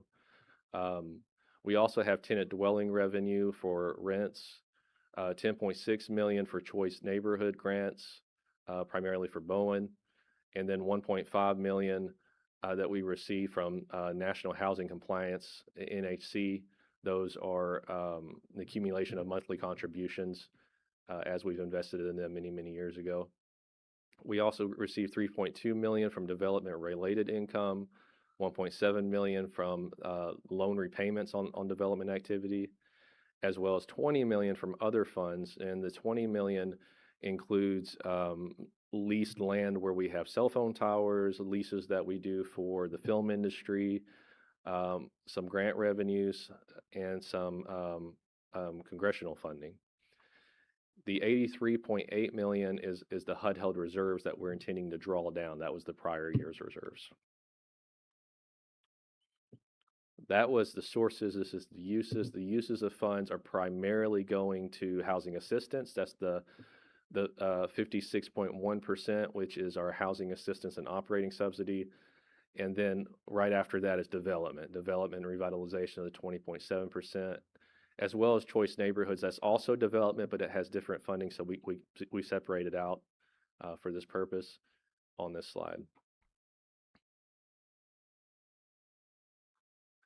The uses of funds, so the 315.8 million is going directly to voucher assistance that supports 22,749 households. 144.2 million directly to development, revitalization, including choice neighborhoods. Our department operations of 65.9 million as well, and that includes a good bit of funding for employee development in this year. We also have 4.1 million for capital improvements, as well as 3.4 million for the resident services, and then 11.2 million for the operations and maintenance of our lands. What this represents is specifically housing assistance and operating, and the left-hand side, the pie chart represents what the makeup of our voucher programs and our housing assistance programs are for fiscal year 27. 60% of it being what we consider to be tenant-based, which are the traditional vouchers where they're assigned to a tenant who can take it with them, they're mobile. 103.4 million, which is 33%, would be what we call home flex, which are the project-based vouchers that go directly to a unit.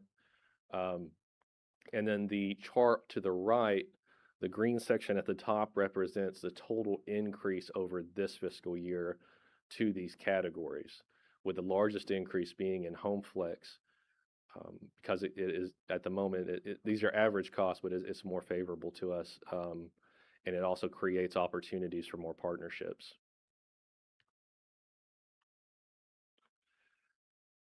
For development and revitalization, the transitions of the development from public housing to RAD makes up the largest percent of this year's development, with the 51.7 million.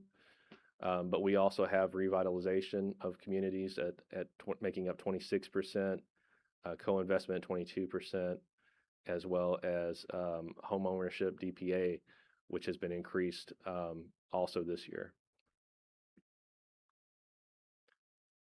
The development by project, this represents specifically the RAD, the Rental Assistance Demonstration properties.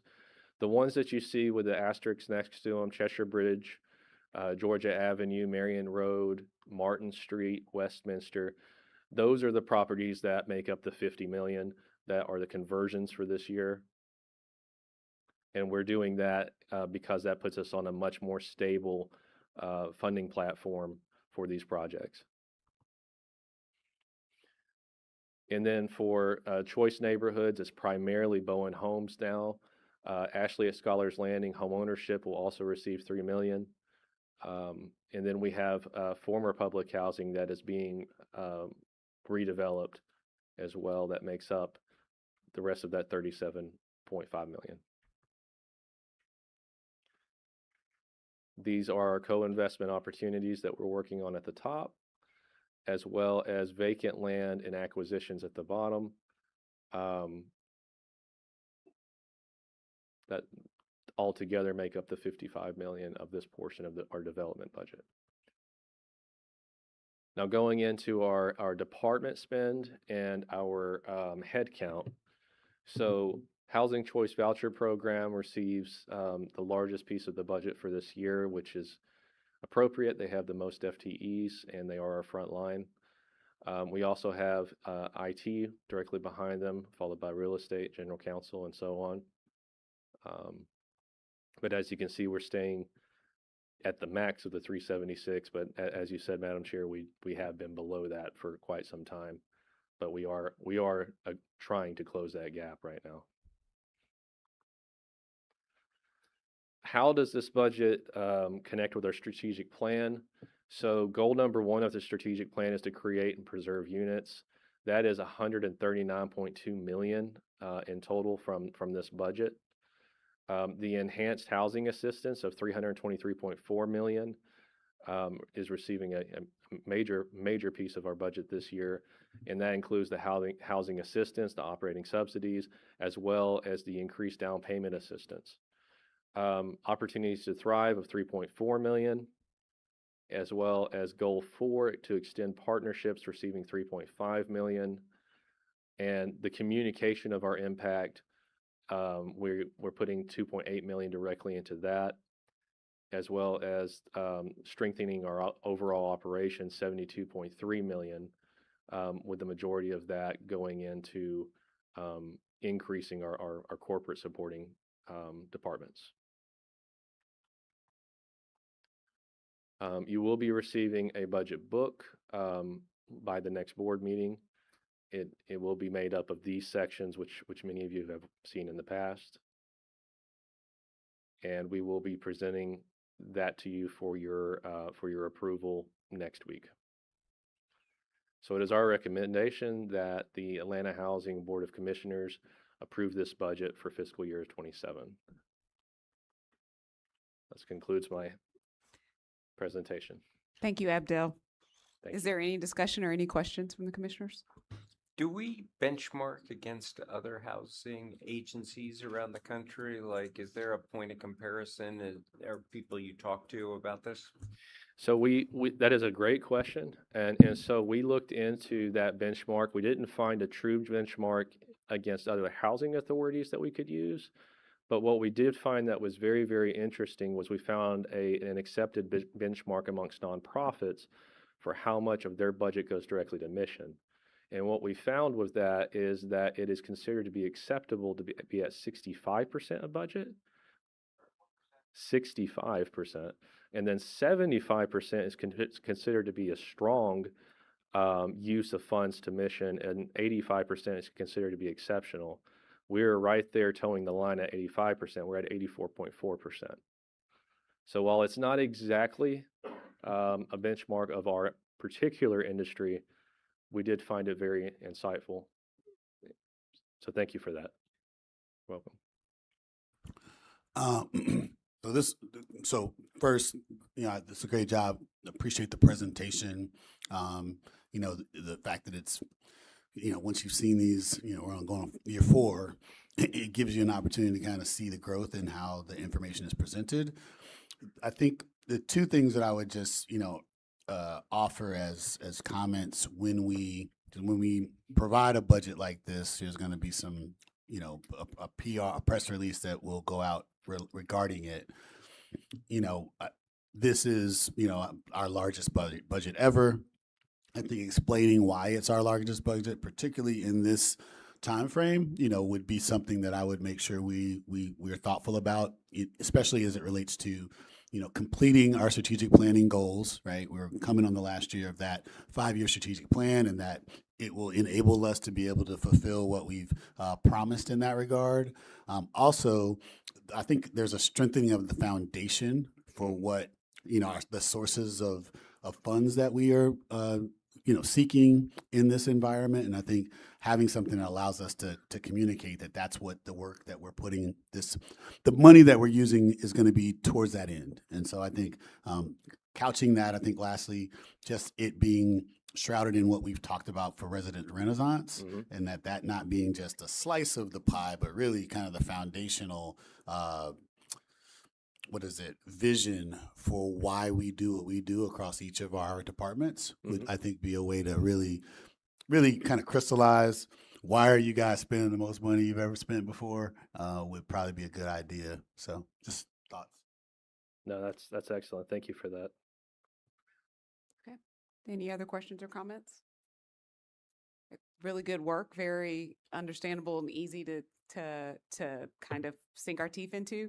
I echo what Commissioner Stewart was saying about how we talk about what the money's going to be spent for, so that people truly understand it. And the kind of, they say you should do communications at the level of the 8th grade kind of reading level. That's where actually where the most people are, but simple and succinct. Okay. And then that's the information that you just gave about benchmarking against nonprofits. Even though we're not a nonprofit, I think it'd be very difficult to find very many government agencies or organizations that only devote less than 20% of what they do to their actual mission. So that's really speaks very highly of the work that we do here and that you guys do, and that the government dollars are really being spent towards the mission that we have and not towards fattening people's pockets. So great work there. Thank you. Thank you. All right. If there's no more questions, may I have a motion to consider Resolution 2627? So moved. Okay, so it's been moved by Commissioner Stewart and seconded by Commissioner Broffman. All those in favor, please signify by saying aye. Aye. Any opposition or abstentions? All right, the motion is carried.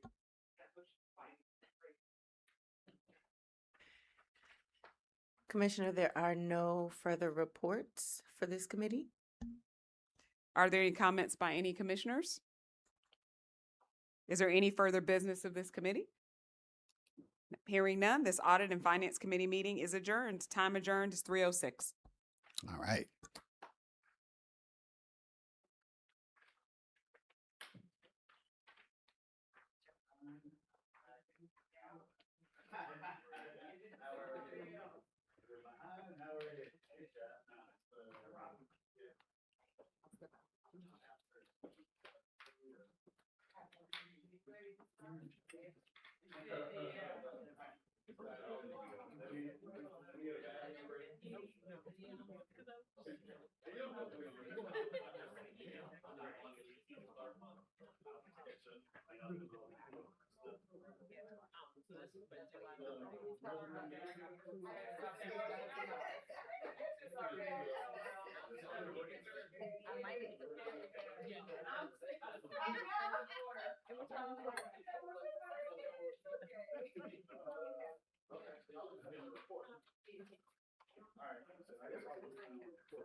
Congratulations. Are you breathing easier now? Good, I see you. I see the weight off your shoulders. I don't look like what I've been through. No, you were a little more sloped down, but now you're standing tall. Love it. Good. Yes, sir. I got your people looking all right. I would like to put this particular certainly understand one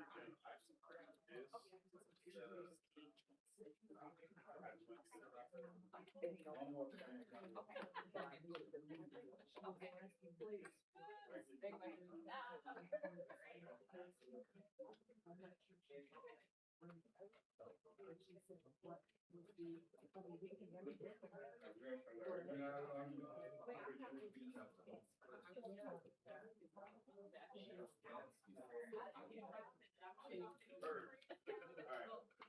Thank you. You're welcome.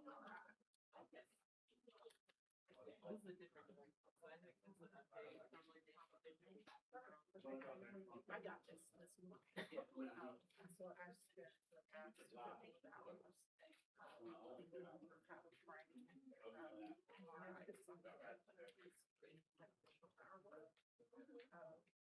Just about so by the time we called, I should have a draft. So she wants to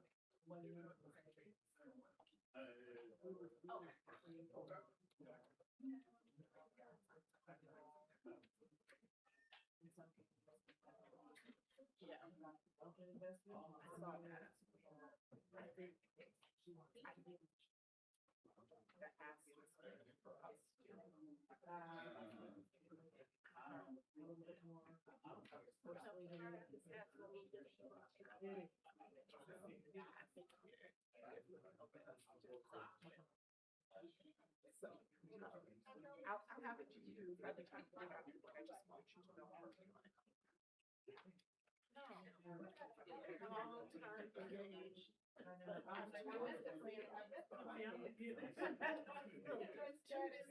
too busy planning stuff.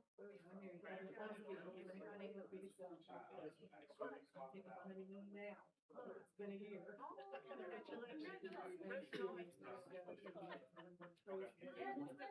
I'm like, I have done some backpacking and writing. I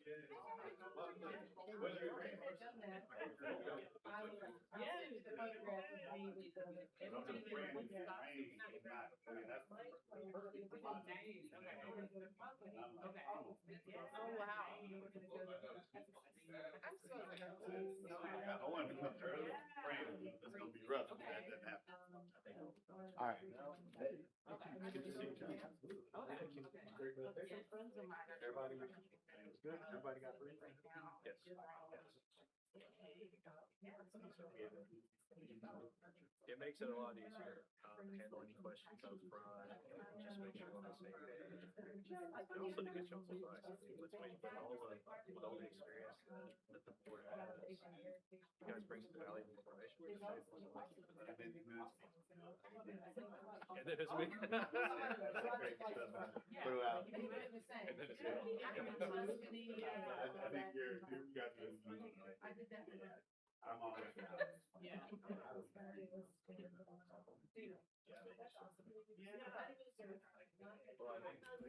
We're going to go ahead and get started.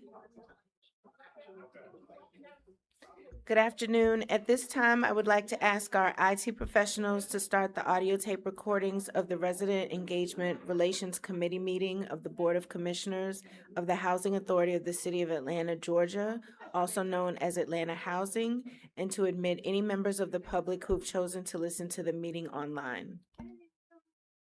The recording has begun and the public have been let in. Thank you. My name is Heather Ankrum, and I am Deputy General Counsel of Atlanta Housing. Before the Resident Engagement Relations Committee meeting is called to order, please consider the following announcements. We welcome the members of the public who have joined us in person in the Pecan Room at the Atlanta Housing Headquarters, located at 230 John Wesley Dobbs Avenue, Northeast, Atlanta, Georgia, for the Resident Engagement Relations Committee meeting of the Board of Commissioners of Atlanta Housing. We also welcome the members of the public who have joined this meeting via audio conference. Please be advised that any members of the public who wish to address the Resident Engagement Relations Committee during the time for public comment period must have signed up on the public speaker's sign-up sheet at the front door of the Pecan Room prior to the time the meeting is called to order, or have sent in a comment by the time set in the notice of the meeting. Comments should be relevant to matters within the authority of the Board of Commissioners or otherwise related to the business of Atlanta Housing. The chair may enforce these procedures to ensure orderly and efficient conduct of the meeting. A link to the meeting agenda, board resolutions, and presentation materials are available for review by the public by accessing the link on the Atlanta Housing website at www.atlantahousing.org/notices. Good afternoon. My name is Rosalind Elliott, and I serve as the Chair of the Board of Commissioners Resident Engagement Relations Committee. I am calling this Resident Engagement Relations Committee meeting of the Atlanta Housing Authority of the City of Atlanta, Georgia, to order. Under Atlanta Housing's bylaws, the Resident Engagement Relations Committee addresses matters regarding Atlanta Housing's resident participant policies, engagement events, resident service delivery, partner development, resident leadership opportunities, resident interface, and community events designed to foster positive resident relations and resident agreement. Today is Wednesday, May 20th, 2026. The time is 3:17 p.m. Will the General Counsel take the roll to determine a quorum? Yes. Commissioner Elliott, Here. Commissioner Alvarado, Here. Commissioner Martin. Here. Madam Chair, there is a quorum.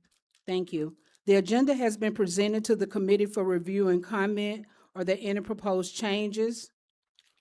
Hearing none, may I have a motion to approve the agenda? Motion. Second. The motion has been,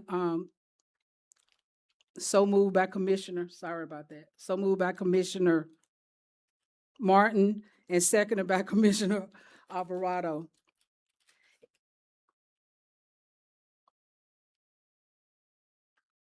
Hearing no other discussions, can I call for the vote? All in favor of the motion, please indicate by saying aye. Aye. Any opposed? The motion is carried. Commissioners, the minutes of the Resident Engagement Relations Committee meeting held on March 18th, 2026 are before you for review and comment. Are there any proposed corrections to the minutes of this meeting? May I have a motion to approve the minutes of the Resident Engagement Relations Committee meeting held on March 18, 2026? Motion. So move, second. So moved by Commissioner Martin and seconded by Commissioner Alvarado. Is there any discussion? Hearing no further discussion, I will call for the vote. All in favor of the motion, please indicate by saying aye. Aye. Any opposed? The motion is carried. Have any members of the public signed up to speak or provide comments in advance of this meeting? No members have signed up for comment or have signed up in advance of this meeting.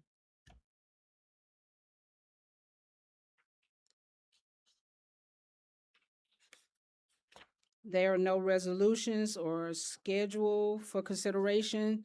So now we have a presentation.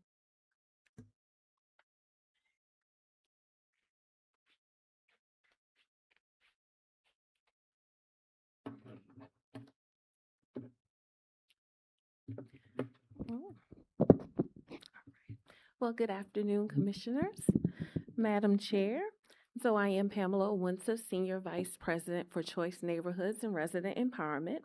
And so today I'll be providing our bi-monthly update on our key initiatives as well as our operational priorities and resident-focused activities within the Resident Empowerment Division since our last committee meeting.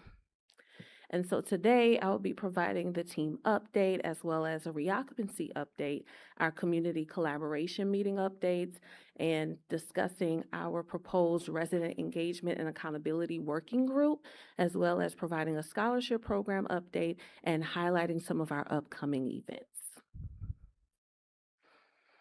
And to start, I'm very excited to announce that since our last committee meeting, we have onboarded 7 new team members. So very excited to have Mr. Elliot Savage, who started on May 11th. So he's here. Elliot, if you will kind of stand up so the commissioners kind of come over here. They can't see you behind the pole. But he is serving as our interim vice president of resident empowerment. So he will be working directly with our family success teams, accessibility, resident initiatives, and intergenerational engagement. So very excited to have him on board. We also welcomed our director of family success, Mr. Joshua McKee. He started on Monday, and so he's going to be overseeing our family success team. And so that team is going to be lifting up the work with the Family Success Graduation Program. So happy to have him on board. And then we have our Bowen Choice People Project Manager, Miss Olivia Broughton. She started on April 20th. So she is overseeing our Bowen Case Management team for our Bowen Choice Neighborhoods Grant. Next, we have onboarded 3 family success specialists, Ms. Beverly Scott, Ms. Dominique Cumberland, and Ms. Myra Green. And so they all started April 6th. So they will be those specialists working with our families, helping them navigate the success pathways that we've designed for our families. So very excited to have those ladies on board. And then last but not least, we have our Bowen Choice Senior Education Specialist, Ms. Bernadette Mitchell. And so she started April 20th. And so she's going to be working with our youth who are part of the Bowen Choice program, providing them with the wraparound services in partnership with Atlanta Public Schools, as well as communities in schools of Atlanta. And so currently we have 1 vacant position that we are interviewing for, and that is the Director of Resident Engagement. And we're looking at having that person onboarded once we find the right candidate, hopefully within the next 60 days. So very excited about that update. Next, we have our reoccupancy update. And so we have the pleasure of lifting up the work for reoccupancy for the agency. And so currently we are working on Herndon 2. And so when we think about Herndon 2, that is 201 units that are under construction. Completion is slated for this month or early June next month. And so we're looking at about 120, we outreach to 120 former Herndon residents. We mailed out letters, we did surveys, and that was to determine their interest to return to Herndon 2. And so from those outreach activities, we were able to garner about 23 residents who are interested in returning so far. So very excited to have them. We've been working with that property management team to work with the residents to get their applications in. And so looking forward that during our next committee meeting, we'll be providing you all an update of how many residents have returned so far. Next, we have Inglewood Senior, and so we have 160% of 160 units are Atlanta Housing Assistant units, which are slated to be completed on August 2026, and then 113 of the former Inglewood residents are who we have been engaging in those reoccupancy efforts. We're looking at hosting a kickoff meeting for those residents to educate them on the process. So that meeting is scheduled for early June. And so we're looking forward to engaging those residents in this process. Next, we have Bowen 1, where that will be 151 units, and that's currently under construction, and that is part of our $40 million Choice Neighborhoods grant. That completion is slated for January of 2027. And so with that, we've been working with 159 of our former Bowen residents, and we will start that particular reoccupancy effort later on this summer. A few additional reoccupancy updates are for Herndon 3. And so when you think about Herndon 3, we have 180 total units for that particular development. 151 of those units are affordable, and that particular development is slated to be completed by April of 2027. And so currently we have identified 122 former Herndon residents to be engaged in those reoccupancy efforts. And then finally, we are gearing up for Inglewood multifamily, which will have 200 total units, and 100 of those units will be affordable. The projected completion date is April 2027, and we have about 113 former Inglewood residents who will be engaged in the reoccupancy efforts. So a lot of reoccupancy work that we're doing and managing over the next few months. Next, I wanted to provide an update on our community collaboration meetings that we've had. And so back in December, under the great leadership of our chair, Madam Chair, Commissioner Elliott, we had a JWC meeting. And so with that meeting, we identified several operational improvement needs that we needed to help kind of provide additional support for not only our residents, but for the resident association officers. And so these are just some updates on some of the work that we've been doing to help really spearhead some of the challenges and issues that we've received. And so at 10th and Juniper High Rise, we have helped with ensuring that there's enhanced cleaning services that have been implemented from property management, as well as strengthened pest control protocols. They have transitioned to the loft living rent payment system, which is more of a user-friendly system for the residents. And then we also have assisted with helping resolve the resident association vending issues that were happening on site. So that was something that we were happy to hear about. Next, we have the Marietta Road Senior Tower. We were able to help with liaisoning some technology upgrades, which are underway. So new computers will be arriving and installed this month. We also helped with resolving some elevator service responsiveness that we needed to assist with. Some of the residents had needed some encouragement with how to utilize elevators, because sometimes, you know, we'll get on the elevator and hold the button a little longer than we need to. And so just providing that additional training. They also had some pest control concerns. And so we were able to work with property management to address those concerns, and also addressing security hours, which were adjusted to accommodate the request of the association.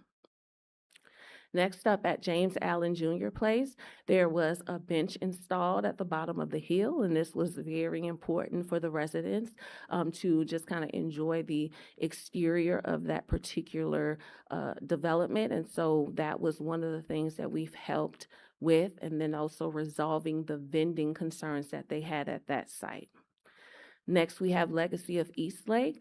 There was some challenges with communication between the property manager as well as the residents and the resident association. So they're currently looking at lifting up that loft living platform so that residents can utilize that particular platform.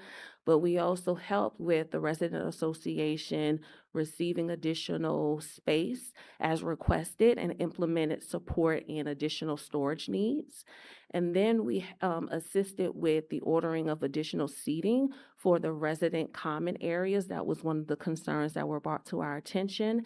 And then we brought to property management attention the accessibility and emergency system upgrade needs. And so they have been addressing that by ordering automatic doors, and some other items are on the way. Yes.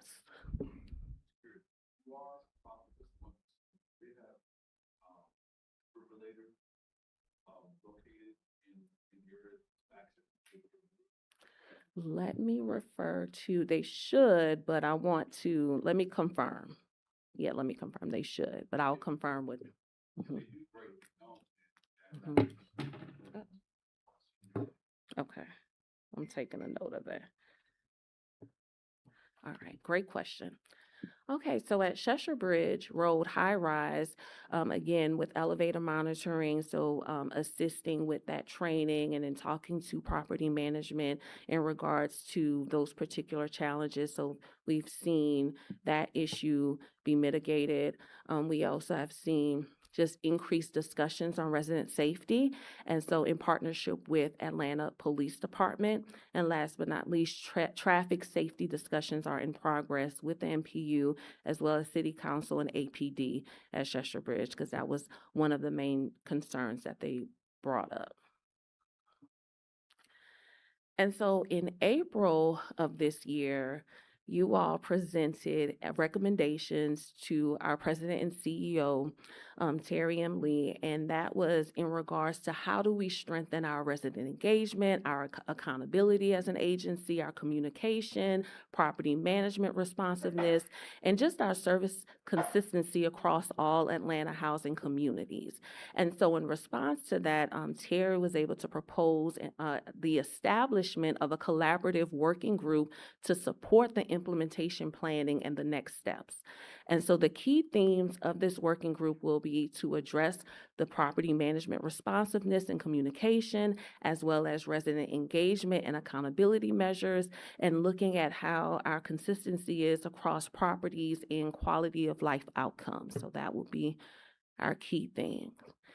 And so the next steps for launching this particular working group is to launch it. And so what we're looking at is establishing a working group that would include our Board of Commissioners, also cross-functional Atlanta housing staff. So we're looking at staff members from resident empowerment, real estate asset management, housing choice voucher program, and then having the support of our data and reporting team so that we can track the outcomes that we want to put in place. Next, we want to convene the first working group meeting on July 15 during our next session, our next committee meeting. And so we're proposing that and hoping that that will work for the committee. And it will happen during this particular committee meeting in July. Yes.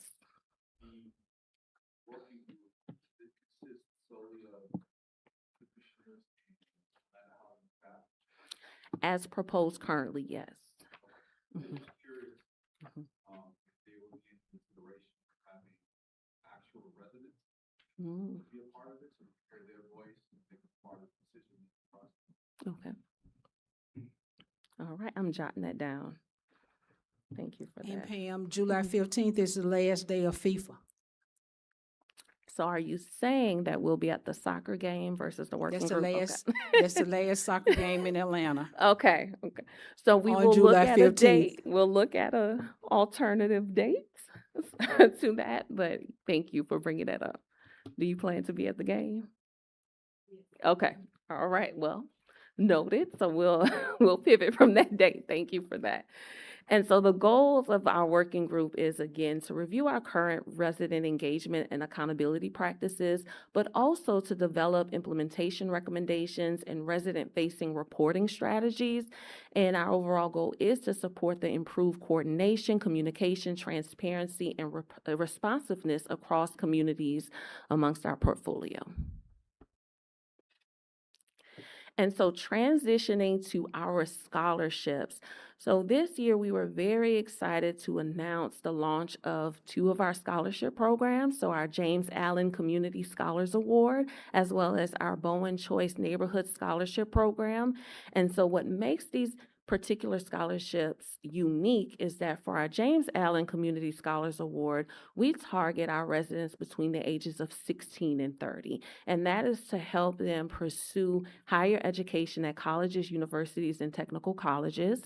And then for our Bowen Choice Neighborhood Scholarship, we are targeting those former Bowen home residents as well as residents who reside within the Bowen footprint. And so I'm happy to announce that when we closed applications last week on May 8th, we have received 50 applications between both scholarships. So this is a record number that we have not had as an agency, and we're looking forward to making great awards this summer. We'll make those announcements in early July, but wanted to share that we are looking forward to welcoming some great scholars. And one of the things I did want to highlight is that this year, the reason why we saw an increase in applications is that we took a different approach. We had mobile info sessions at the schools. And so we had an info session at Best Academy. We had an info session at Coretta Scott King Academy. We also had an info session at Douglas High School. And so we wanted to ensure that the students in the Bowen footprint had access to the Bowen Choice Scholarship Program, but then we also wanted to make sure that our residents collectively had access to both programs. So we held 2 additional info sessions on site at Roosevelt Hall. So we saw that that yielded a lot of applications, and so can't fund them all, but we will try to award as many scholarships. Yes, sir. The James Allen Scholarship, Mhm. how long have we been offering that award? Let me get. Mhm. Yes. So I'm just curious, we have tracked the recipients of the scholarship to see their progression in life. We're talking about the 23-year sample of data, because if you can show a correlation between receiving the scholarship and being able to realize upward mobility, being able to discontinue the need for Atlanta housing support, and able to realize self-sufficiency, then that's a powerful narrative to communicate. And if we're able to say since 2020 to 2003, we've had X amount of people graduate from college due to the scholarship, and they're working in different professions, and some of them are homeowners, business owners. That's a change in trajectory because of the scholarship. And I think we want to lift that up, because that'll be another way to probably get more support for the scholarship, be able to tell that good story for that, and also for the Bowen Choice Scholarship as it gains more traction.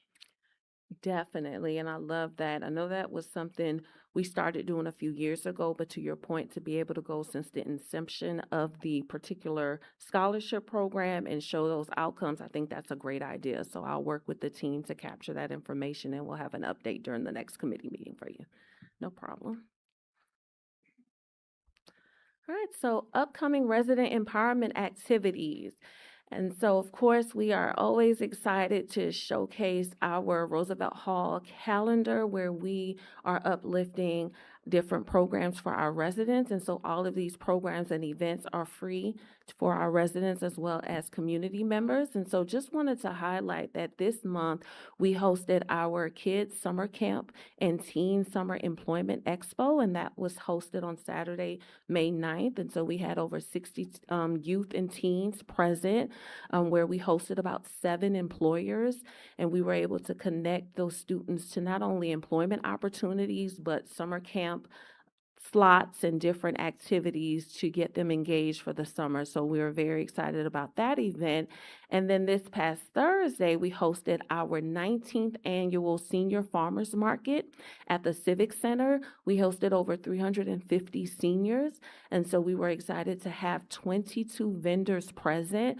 We provided over 500 bags of produce to our seniors, but it was just really a great afternoon of fun and fellowship and really helping our seniors engage in healthy eating, as well as allowing them to just really be in the presence of each other and have a good time. And so wanted to highlight those 2 major events and highlight my team for executing such great events this month.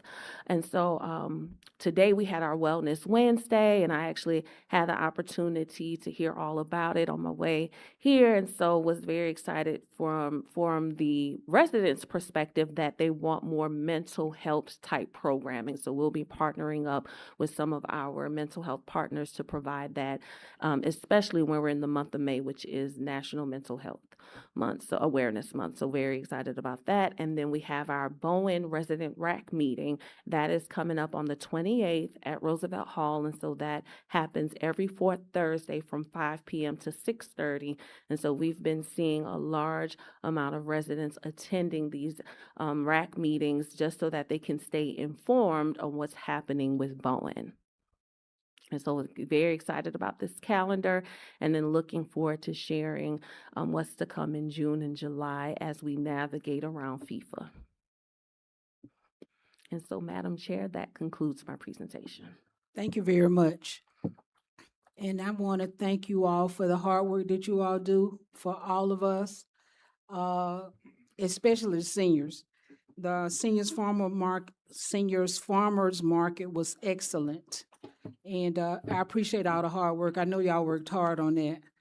And I just want to say thank you on behalf of all the seniors and the disabled residents in the senior buildings that were able to come out and to fellowship, get a little something to eat, Yes. and also to bring fruits and vegetables home to cook.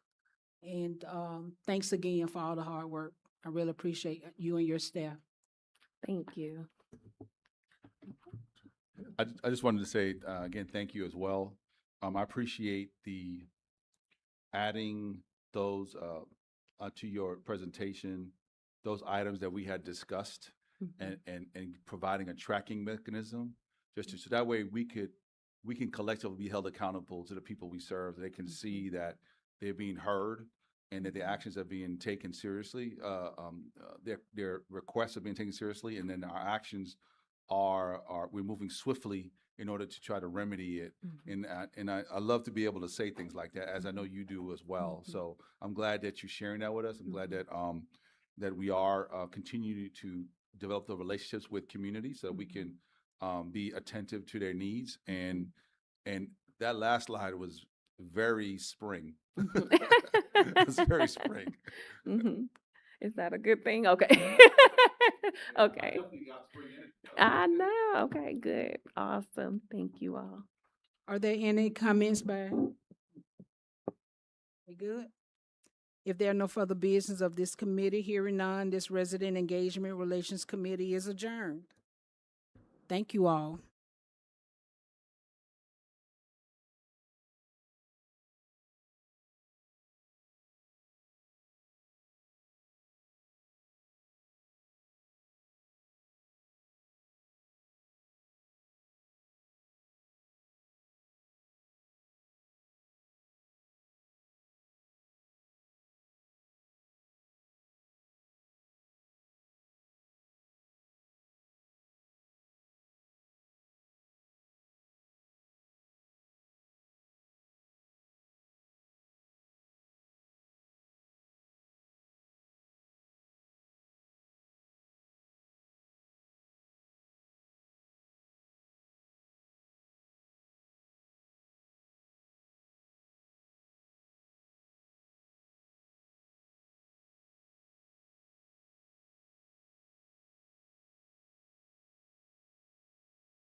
Recording stopped.